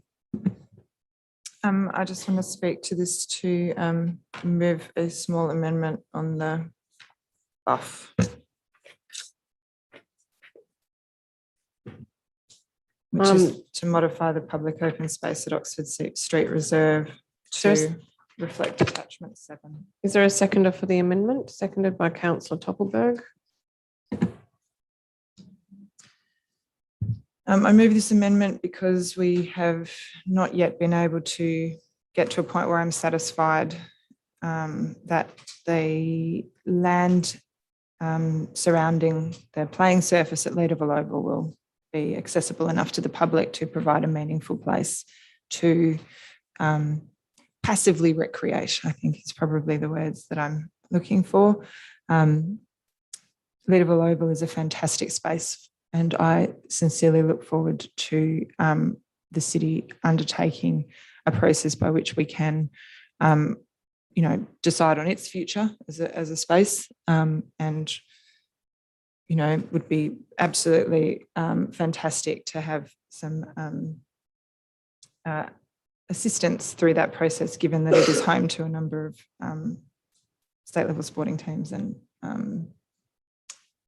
adjacent to a number of sort of state level facilities.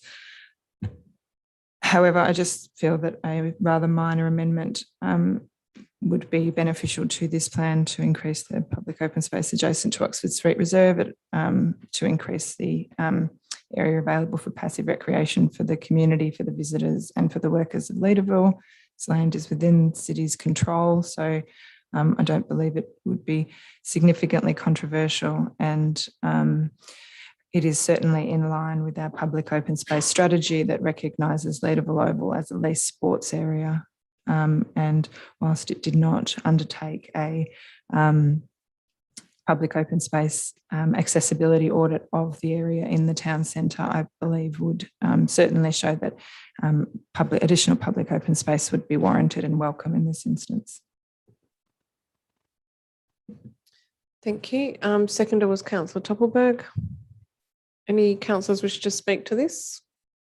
Look, I will. Thank you, Councillor Gonciewski, for bringing this forward. I'm supportive of this amendment, and we did discuss this today and seek some advice from Tim Elliott, our Senior Strategic Planner, about if we were to look at a development plan for Oxford Street Reserve, which I think would be very sensible, given that we need to look at renewal of the skate facility in the future, if we were to sort of shift things around a little bit, but overall ensure that we had more open space, that we would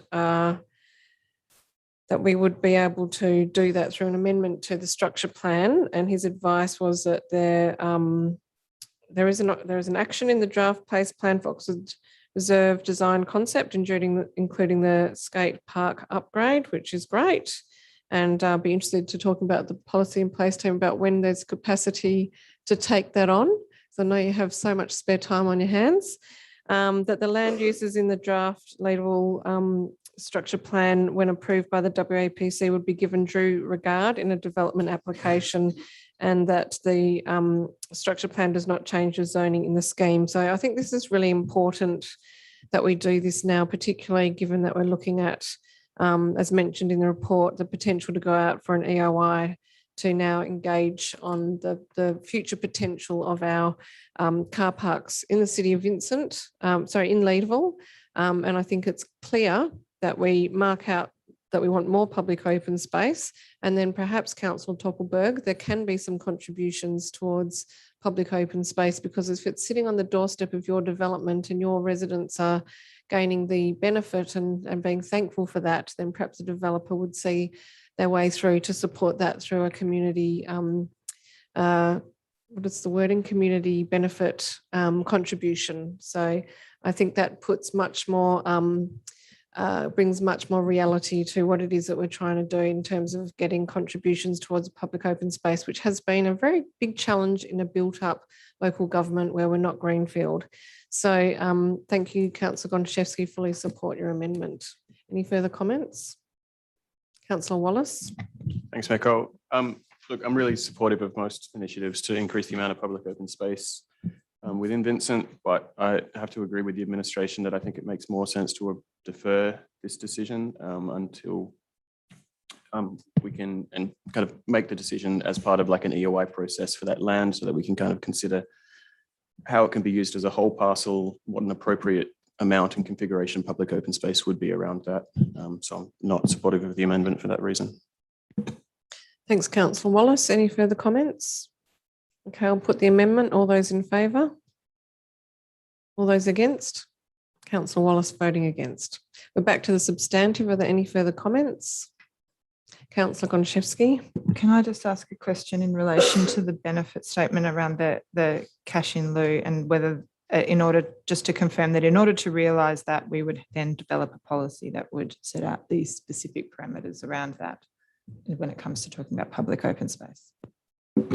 Through you, Mayor Cole, as this is listed in the precinct structure plan for Lateral, this would be sufficient for the Lateral area. So we wouldn't require an additional policy for developments within the precinct structure plan area.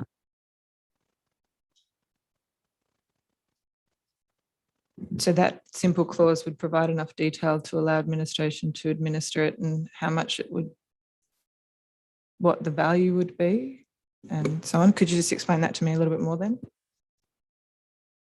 Through you, Mayor Cole, yes, that's correct. Because that clause does appear very short, but it refers back to the Act. And so we would be following that, which refers to setting aside the land for open space and the payment, cash in lieu payments for that, and including that in the precinct structure plan would be sufficient, and we would not require anything city specific or a city planning policy to reinforce that for the precinct structure plan area.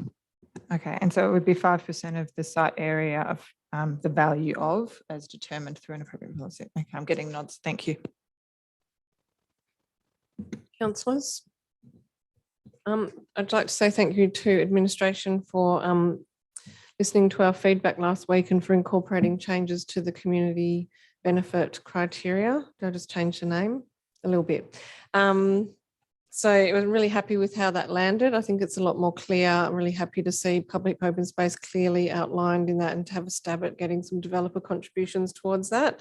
So that's really good. I'm very excited about this generally, just feeling like this is going to really set Lateral up for the future, and with a lot of exciting opportunities ahead.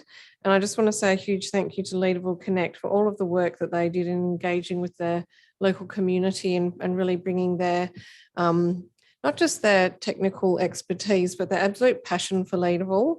I just absolutely love the preface, and we borrowed the words from Lateral Connect's Lateral Connect Vision 2015. So I've been working at this for some time, and it talks about it's a place for living life for all of us, whoever we are. There's a sense of community about the place, and there's life on the streets.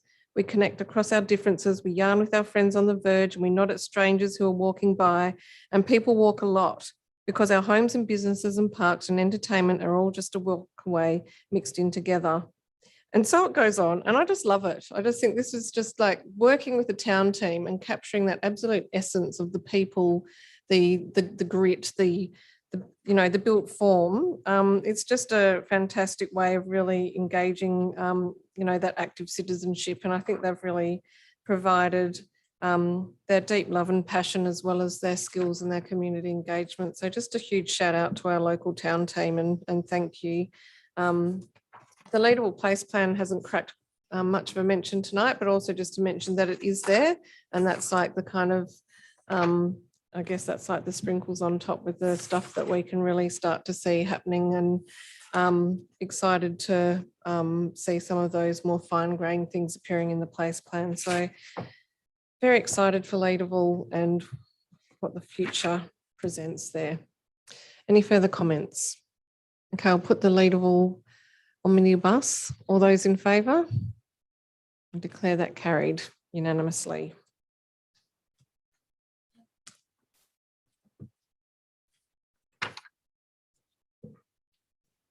Okay, 9.8 outcomes of advertising Pickle District Place Plan. Councillor Fotakis, I believe you raised this one.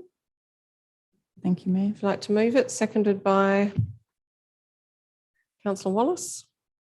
Okay.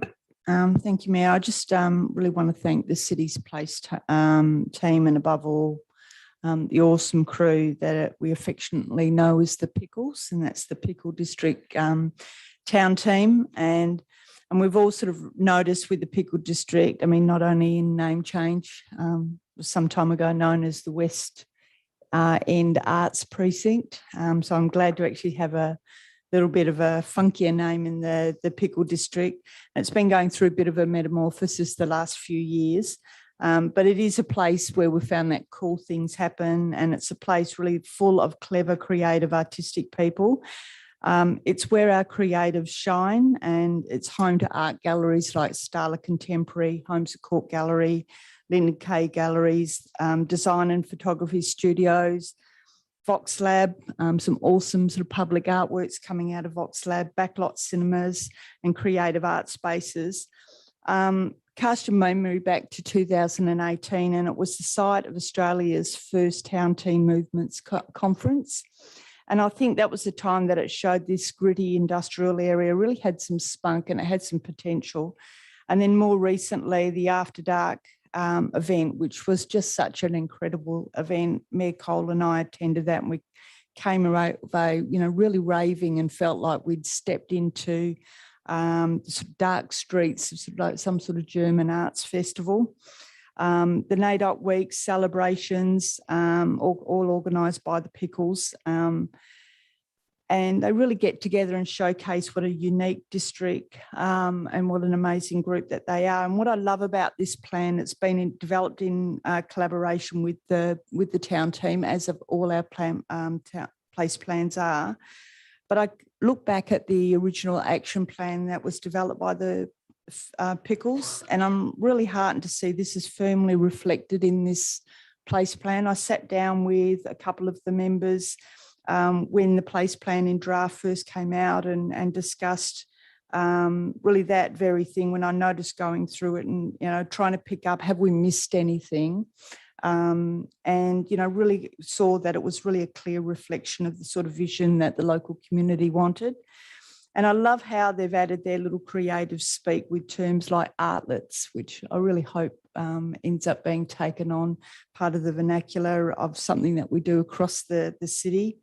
The actions are achievable, and I think they align with our other plans and priorities, and creating a sculpture walk, improving the pedestrian and cycle access, the links to Loftus Street and Lateral. We sort of saw a lot of these ideas come up in other community consultations.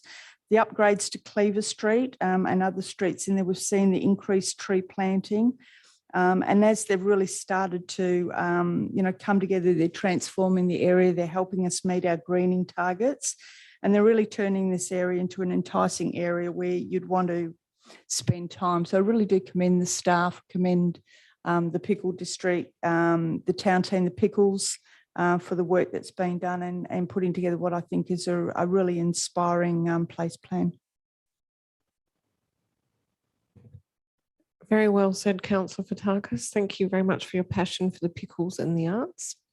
It was seconded by Councillor Wallace. Can't beat that. No. Does anyone else have anything to add? It was an excellent summary. We all love the Pickles and have great admiration for the very creative vibe that comes from this wonderful precinct of Vincent. All right, if there's no further comments, I'll put the Pickle District Place Plan. All those in favour? No one obviously voting against. Thank you. You carried unanimously. Well done, policy in place and strategy and development and the whole team. Big night for policy in place tonight. Okay, infrastructure and environment items, 10.2, e-permits implementation progress report. Moved by Councillor Toppelberg, seconded by Councillor Fotakis. You think you were first? Thank you, Mayor Cole. I just wanted to foreshadow a minor amendment. So that was I don't actually have any specific comments I would just wait for the seconder to speak and then look to amend the recommendation slightly. Councillor Fotakis. I didn't really have anything to add on this, but I'd be interested to hear what the proposed amendment would be. Okay, sure. We'll go back to the mover. So just proposed an amendment to recommendation 2 that it puts a full stop after the word required. So it would now read agrees that further monthly progress reports should be in there. So agrees that further monthly progress reports are no longer required, full stop, and deletes the words thereafter. Is that seconded by anyone? Well, look, I'm happy to allow that. So I'm the seconder on that and second that one. Okay. I think there's quite a few that were keen to second.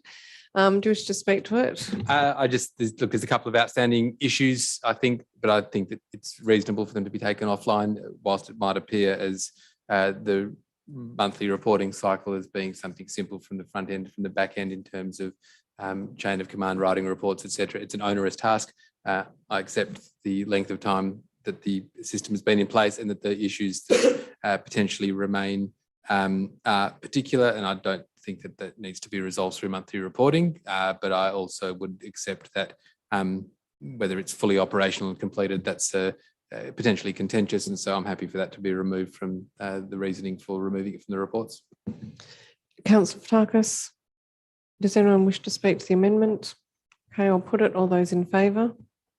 It's carried unanimously. We're back to the substantive. Any further comments? Just a question. Just so I saw in the briefing note, the response in the briefing note. Sorry, there you go. I thought you got in the way. Through you, Mayor Cole. So the data purging going from 30 days to 150, I understand the principle of it. So somebody gets a fine, they have 28, the information is provided, they receive their fine 6, 8, 10 days later, they take their 28 days, they come back and they say, I had a valid permit and the data is purged. That's obviously an unworkable situation. Can I just get an understanding of why the 150 days is potentially required, and whether 60, 90, 120, 83, whatever may be in between? So it seems like considering that they have 28 days to respond, if you allow for reasonable time to receive the notice, whether it's on the vehicle or it's sent to them, why the 150 days is required? Because I would presume, I'll just ask the full question, I would presume that the process would potentially take that time or longer, but the retrieval of the data would happen in 28 days. If they come back after 28 days, then the basis for their request is invalid, and for the request to review would be invalid because that data has gone beyond the 28 days. Through you, Mayor Cole, the 150 days was put in because that's the normal time it takes for an infringement to run its course, from the initial issuing right the way through to the fines enforcement registry. And people have up until that time to appeal to the city. Legislation has slightly changed, so you can nominate or appeal right up until that time. Okay, so just for clarity, if somebody was to appeal, if somebody was to ignore and not pay, but then they could go to the fines enforcement registry, they would still be required to, or if their claim was that they had a valid permit, then that data would still need to be recalled, even if it wasn't by the city recalling that data. That data would still need to be accessed, and 150 days is seen to be the length of time that takes generally, or is it at that point there's no right of appeal and that data is no longer required? Through you, Mayor Cole, up until the point of fines enforcement, we can review it because we haven't incurred additional costs. Once it goes to fines enforcement, the only reason it can be appealed is if they're not the driver and they can nominate. So that's the only past that point is you can only appeal on that ground. Anything else that we would not consider. Okay, thank you. Anything further on e-permits, councillors? Okay, I'll put the motion. All those in favour? I declare it carried. Item 10.3, proposed 12-month trial of new and amended parking restrictions in the streets surrounding Hyde Park, Vincent, Hyde, William and Glendower Streets, Perth, North Perth, Mount Lawley and Highgate. Moved by Councillor Hallett, seconded by Councillor Wallace. Thank you, Mayor. This report talks to the, I guess, reasonably straightforward rationale for introducing restrictions in this area, given increases in complaints around commuter parking in the area, and not a lot of turnover in the parking on the streets adjacent. And I support the intent and most of the report. I guess I just want to ask a question about the William Street one specifically, and what administration's view would be around a change from the 3P to 4P.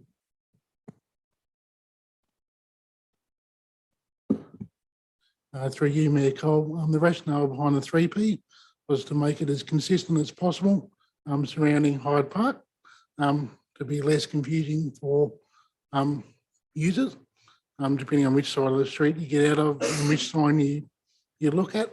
So that was the rationale, to make it either 3P or 1P surrounding the park. Trial that for 12 months and then report back our findings. Then a follow-up question, what would be administration's view around making it consistently for around the immediate streets apart from the 1P section on Grosvenor?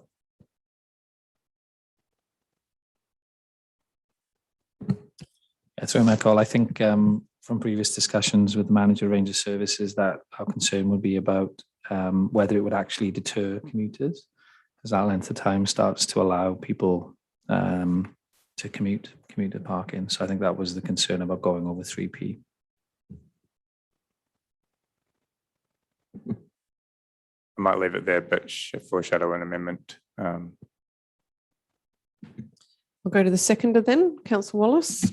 Thanks, Michael. I'm largely supportive of the item. I do have like my own amendment that I was going to put forward, so I might use my time on the microphone to do that now. I guess my concern was with item 2.4 and the parking on Glendower Street and the restrictions to 1P at all times. Like we don't have any data on park usage, so I have to go off, anecdotes and my own experience, but I think 1 hour at the park, if you're driving there, is pretty short. I think most visitors to the park that spend 1 hour or less are probably just walking there and back. I wouldn't support residents only parking on that side of Glendower Street. And I think by introducing such a harsh restriction, that's what we're doing by effect to some extent. I think when this item last came before council earlier in the year, we had stats on parking for the Glendower Street residences on the south side. And I think it came forward that there was 90% of those residences that did have on-site parking accessible through the rear. So I'm satisfied that it is an inconvenience that they have members of the public parking in front of their lot at all times, but reasonable, I think, given their proximity to the park and the community benefits that park has. So yeah, I'd just like to put forward an amendment that changes the number 1P to 2P. If I could get a seconder. Is there a seconder for the amendment? Sorry, the amendment lapses. We're back to the substantive Go and get it alone motions. tonight. That's fine. Thank you. Look, Councillor Wallace, look me in the eye. It happens to all of us. Never regret having a go. Councillor Hallett. I'd like to propose an amendment to 2.3 to change the 3P to 4P in relation to William Street, both sides. Is there a seconder for the amendment? Oh, we have a taker, Councillor Toppelberg. Just in terms of the issue around commuter parking, I think we're mostly concerned about commuter parking, people going into the city who are unlikely to come back and move during lunchtime. And if people are parking to use businesses in the area and then moving in the middle of the day, then I guess I'm less concerned about that. And the main reason for it is because I think people do go to Hyde Park for picnics and events that would last more than 3 hours. And I think to have some flexibility to have 4 hour visitation would be beneficial. Councillor Toppelberg. Thank you. I'm a bit surprised that it's not consistent with the foreshadowed amendment, which was to look at consistency around the park, but that's all right. We've still got the item on the table. Yeah, look, I think so.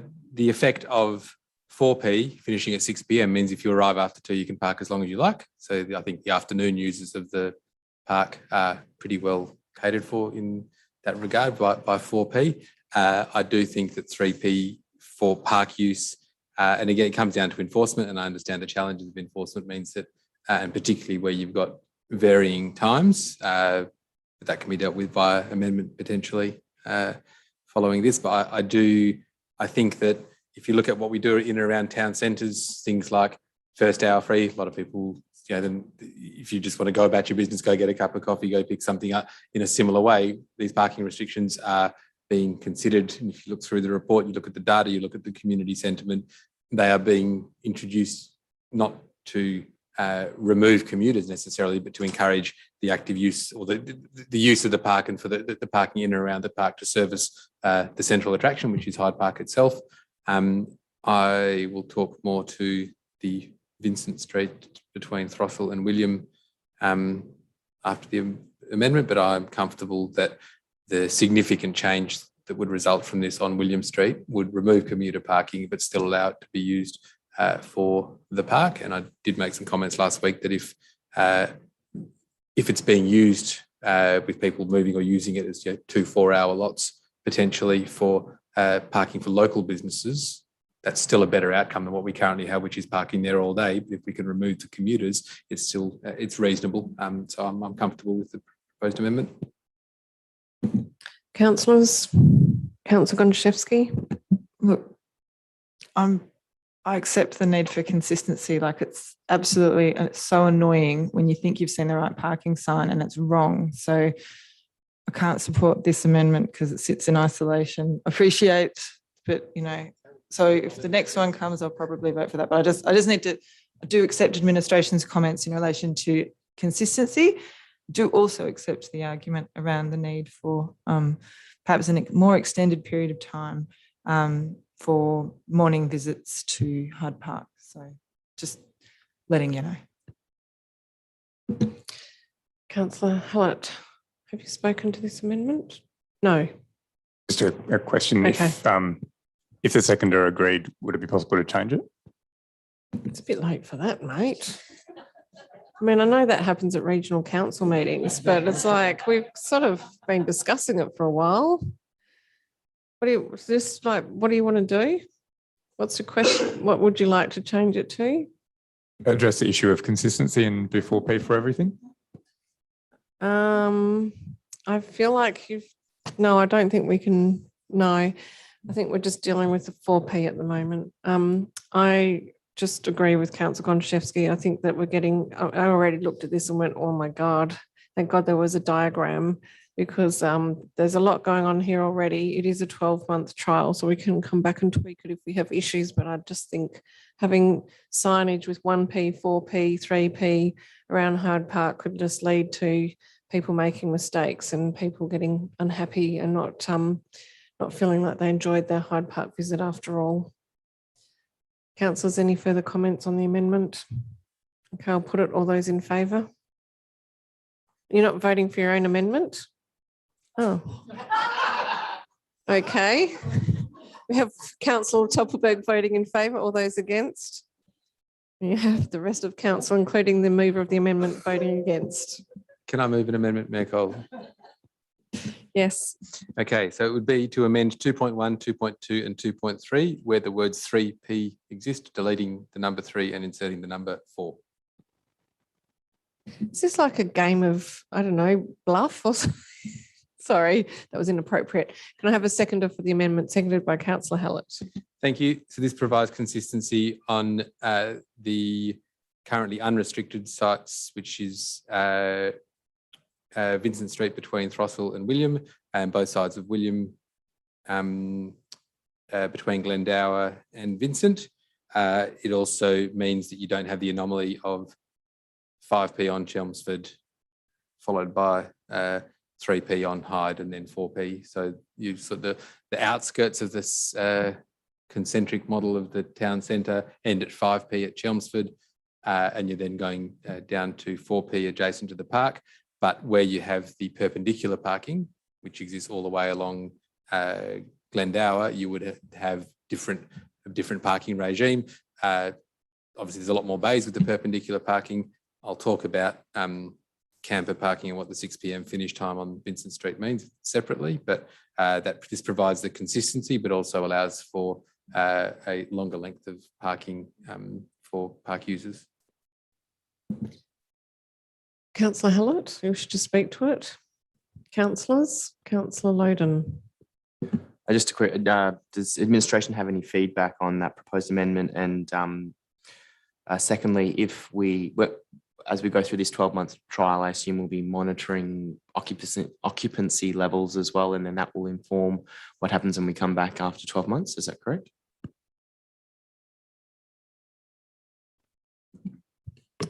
Through Michael. Well, obviously, administration did recommend 3P. I think our concern expressed by the manager of range of services is consistency. So our feedback would be, if it would be changed, we prefer that the whole thing would be changed to 4P for that consistency reasons. The second part of the question, yes, we'll be monitoring through that 12-month trial period, including occupancy on the street. So that will help us when we come back with those results. And just to clarify, so my understanding of the amendment is that it is consistent, and we basically flipped all the 3Ps into 4Ps aside from the Councillor Wallace 1P section.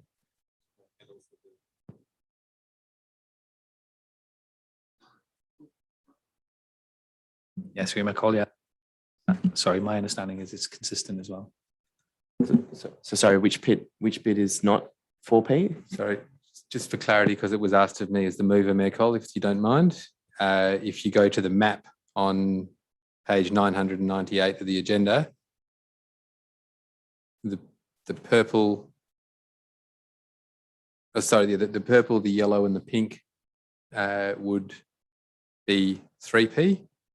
The red remains at 3P, which it currently is, and the dark teal, which is the southern side of Glendower, remains as proposed. So it's consistent to the extent that the new restrictions are all 4P, but the existing restrictions are different in that they're 3P on that north side of Glendower Street.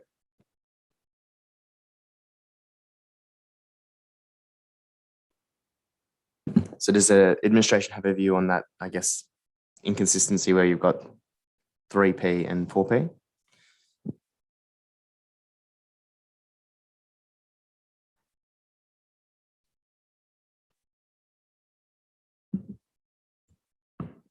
That's very Cole. For the purposes of a trial, that's workable, I think. So the answer is, for the purposes of a trial, 4P as proposed is workable. Through Cole, yes, that's correct. Can I ask a follow-up question to the manager of Ranger Services? How would that work from an enforcement perspective? Do you think that's manageable? Mayor Cole, it is manageable. It just makes it more difficult. The rangers have to go through multiple times per day. If it was one restriction throughout, they'll be able to chalk at one point and then go through at 3P or whatever. But if it's multiple times, then they have to do multiple circuits. So it does take up more of their time. Can we have the wording of the proposed amendment up again, just so I can clarify what's happening at 2.4? So we're leaving 2.4 as it is.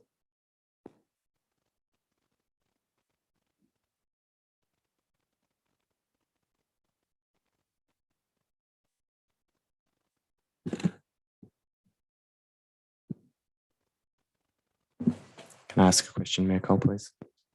Sorry, I thought you were. So the rangers will have to be back every hour for the south side of Glendower Street anyway, is that correct? I'm happy to support the amendment with the 3-4 1 hour mix. I think that'll still work from an enforcement point of view, and we'll see we'll get some experience out of this 12-month trial, and I'm sure administration will form some views around what makes it easy or not. And I think I'll be really interested to see the occupancy aspect as well, of if the 4P works or if we need a tighter restriction there. Yeah, thanks. Councillor Gonchevsky. No, I'm not supporting this. I just think it needs to be consistent because for the user experience primarily, appreciate that there's the perception that it will be coverable, but I feel our ranges are stretched enough that where we can have consistency, we should. But I'm unwilling to really probably go out, and I can understand why we're not seeking to change existing restrictions and loosen them, because the community, I suspect, would have a view on that. So much of a muchness, but I think my position on this is in relation to the experience of someone pitching up and sort of having some confidence that the sign that they've seen is probably going to apply to them. Councillors, I'm just looking back at the consultation. The questions are very simple. There were two. Do you agree with the proposed parking changes? How often do you use Hyde Park, and are you a resident or visitor? So 31.5 supported the proposed changes, 22% opposed, and 11% said maybe. So it wasn't sort of like massively overwhelming, but there's enough there to say that there was support, a maybe or yes for the proposed changes. So I'm sort of, my inclination is to stick with what was advertised to the residents and what we sought feedback on. And if we have people complaining, and, manager of Ranger Services, you'll certainly be able to report back on it. If you have people saying, I was attending a wedding and I was there for this period of time, and the 3P just doesn't work, then I think we can then review it. Maybe I'm having an internal debate now, but yeah, look, I think I'm more comfortable sticking with what went out to consultation, and that we sort of put that out and didn't get too bad a response from residents on. Only 22% did not support. Council members. Councillor Fotakis.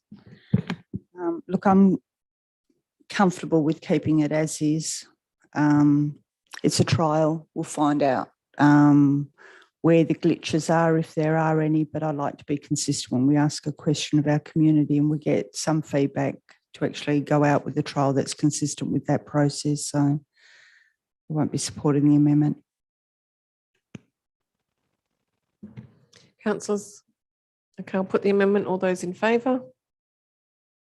3 in favour. All those against?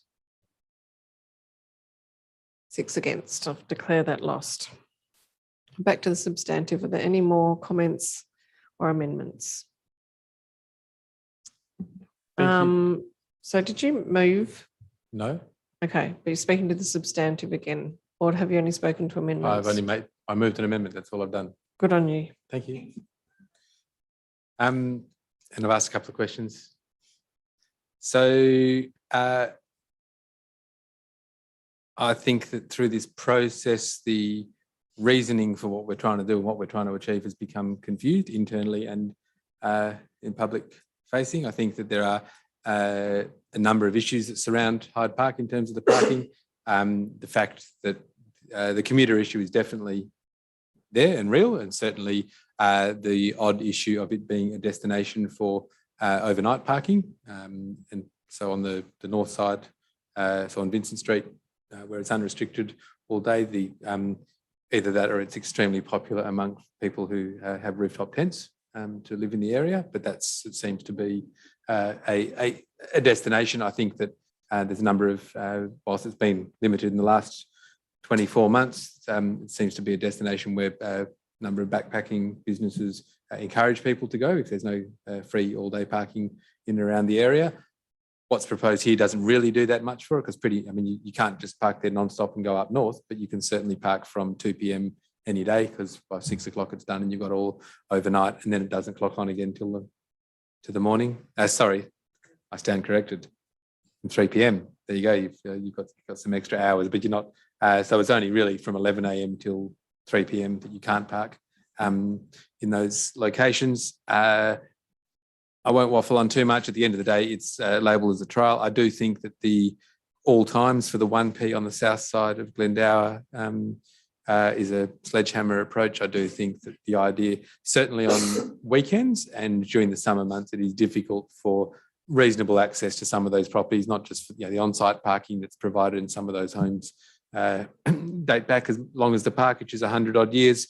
But tradespeople or otherwise, the ability to just get services, or whether it be in-home care or otherwise, dropping off, shopping, whatever it may be, those things are a reasonable expectation of a residential population. But I think at all times does, as Councillor Wallace alluded to, effectively provide it, certainly in the later hours of the day, as almost resident-only car parking. So again, not going to bother with the amendment given that it's a trial, but I do think that even giving that till 8 p.m. or something of that nature would be more reflective of the expectation of car parking in the area. But we'll eagerly await to see the results of the trial. Just a further question, if I may, to the Director, through you, Mayor Cole, to the Director of Infrastructure and Environment. The 12-month trial, is that intended that there'll be, from the implementation, there'll be 12 months of trial and it'll then go back through the reporting process, or is it intended to come back to Council in 12 months? Through you, Mayor Cole, obviously we would, it will be 12-month trial from implementation, whatever that date was, once we got the Your sign. microphone's on, Emma. Okay, all right, I'm going to correct myself then. Can I just make a correction while you're waiting? I said that the community consultation was 31%, but that was actually the number of respondents. Of those in favour, actually 49%. So just wanted to correct the record. Sorry, back to business. Yes, Mayor Cole. Yeah, so the 12-month trial would be from the date of implementation, and we will bring it back to Council before the trial. No, it would be probably at the end of the trial. I mean, I don't think we've thought that far ahead, but it would be the end of the trial. We need to run the full 12 months to be able to get the data and then bring it back. Councillors, any further comments? Okay, I'll put the motion. All those in favour? Begrudgingly, all those against? No one? Declare it carried unanimously. Okay, next item is 10.4, tender number IE 108 of 2021, tree watering and tree planting.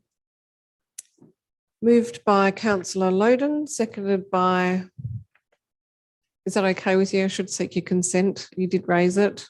This is the tender. I still have to deal with it. I will, no, that's a good point.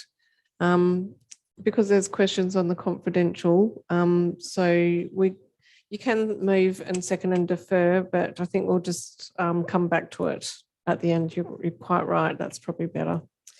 Thank you.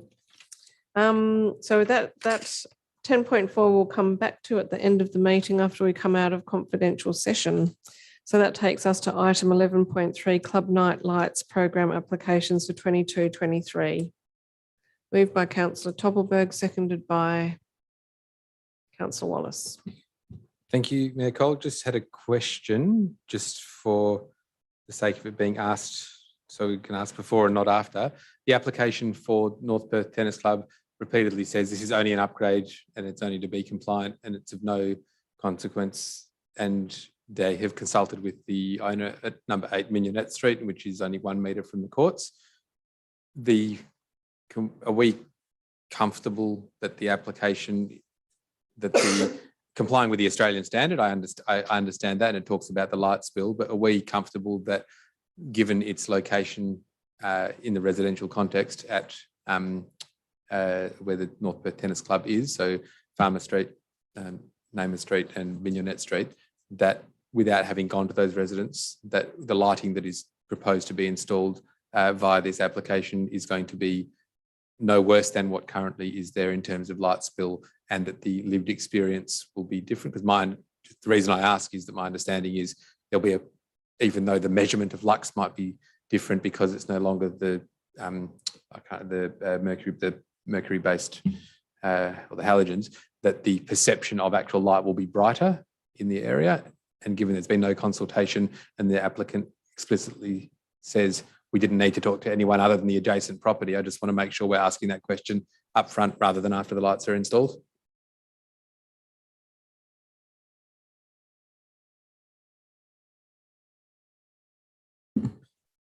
Yes, through Mayor Cole, if I can give a technical answer, it's entirely possible to light up the courts or pitches without any light spills. So we would always seek with an upgrade to make sure that happened through the design. So although the court may appear, twice as bright and the quality of someone playing the sport is significantly different, the light spill can be designed out. So if you stand outside the courts, across the road, for example, there will be no light spill.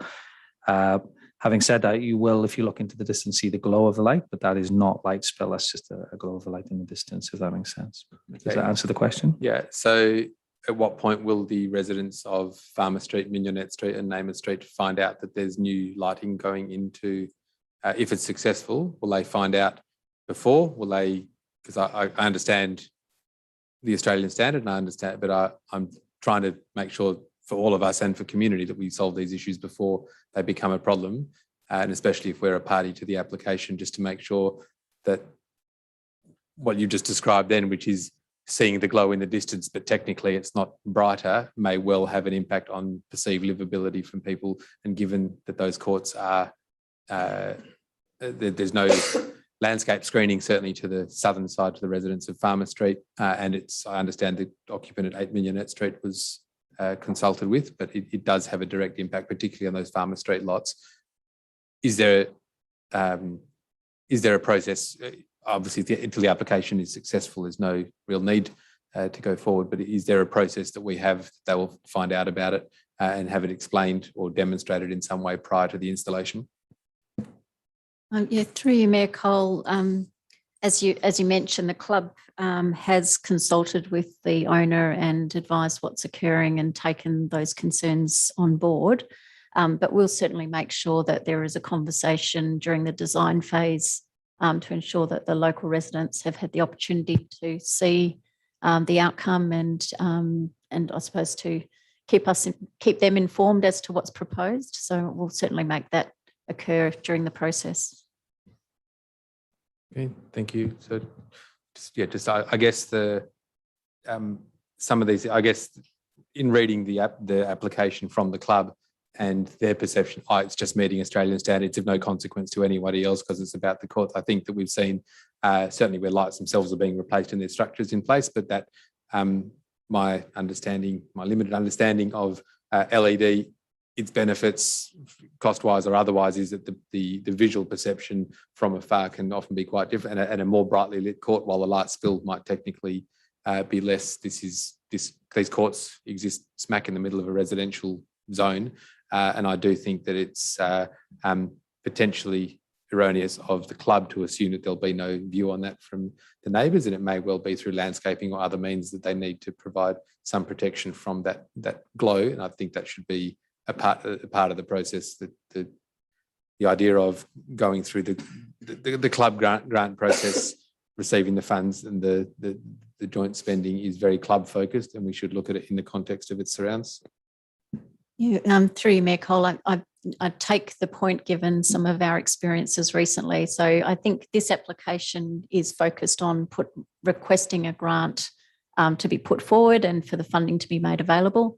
The next stage, if it's approved, will be then to go through the engineering process and the design and implementation. And that would be our team involved in making sure that occurs, and we would use our normal processes to keep the community involved. So I'll certainly make sure that the team are consulting with the local community who are impacted by the installation of those lights.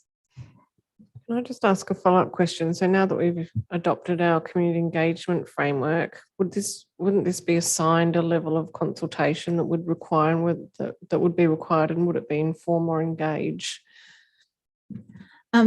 Through Mayor Cole, I think that from the conversation that we're having, I'm expecting that there will be some form of engagement. Inform is pretty much a one-way discussion of this is what we intend to do. But I think given we understand there could be a amenity impact to adjoining residents, I think that would be appropriate. Yeah. So that would be my recommendation to the team when they're going through that design phase. Okay, thank you. I just think that, we have had experiences with residents where we replace existing light poles with LED and higher towers, even though it's more direct, the tower height and the brightness can be extremely different to what residents are used to. So I think there does need to be an engagement piece when we're lighting up reserves, tennis courts, sporting facilities generally. Thank you. Any further questions or comments? Councillor Fotakis?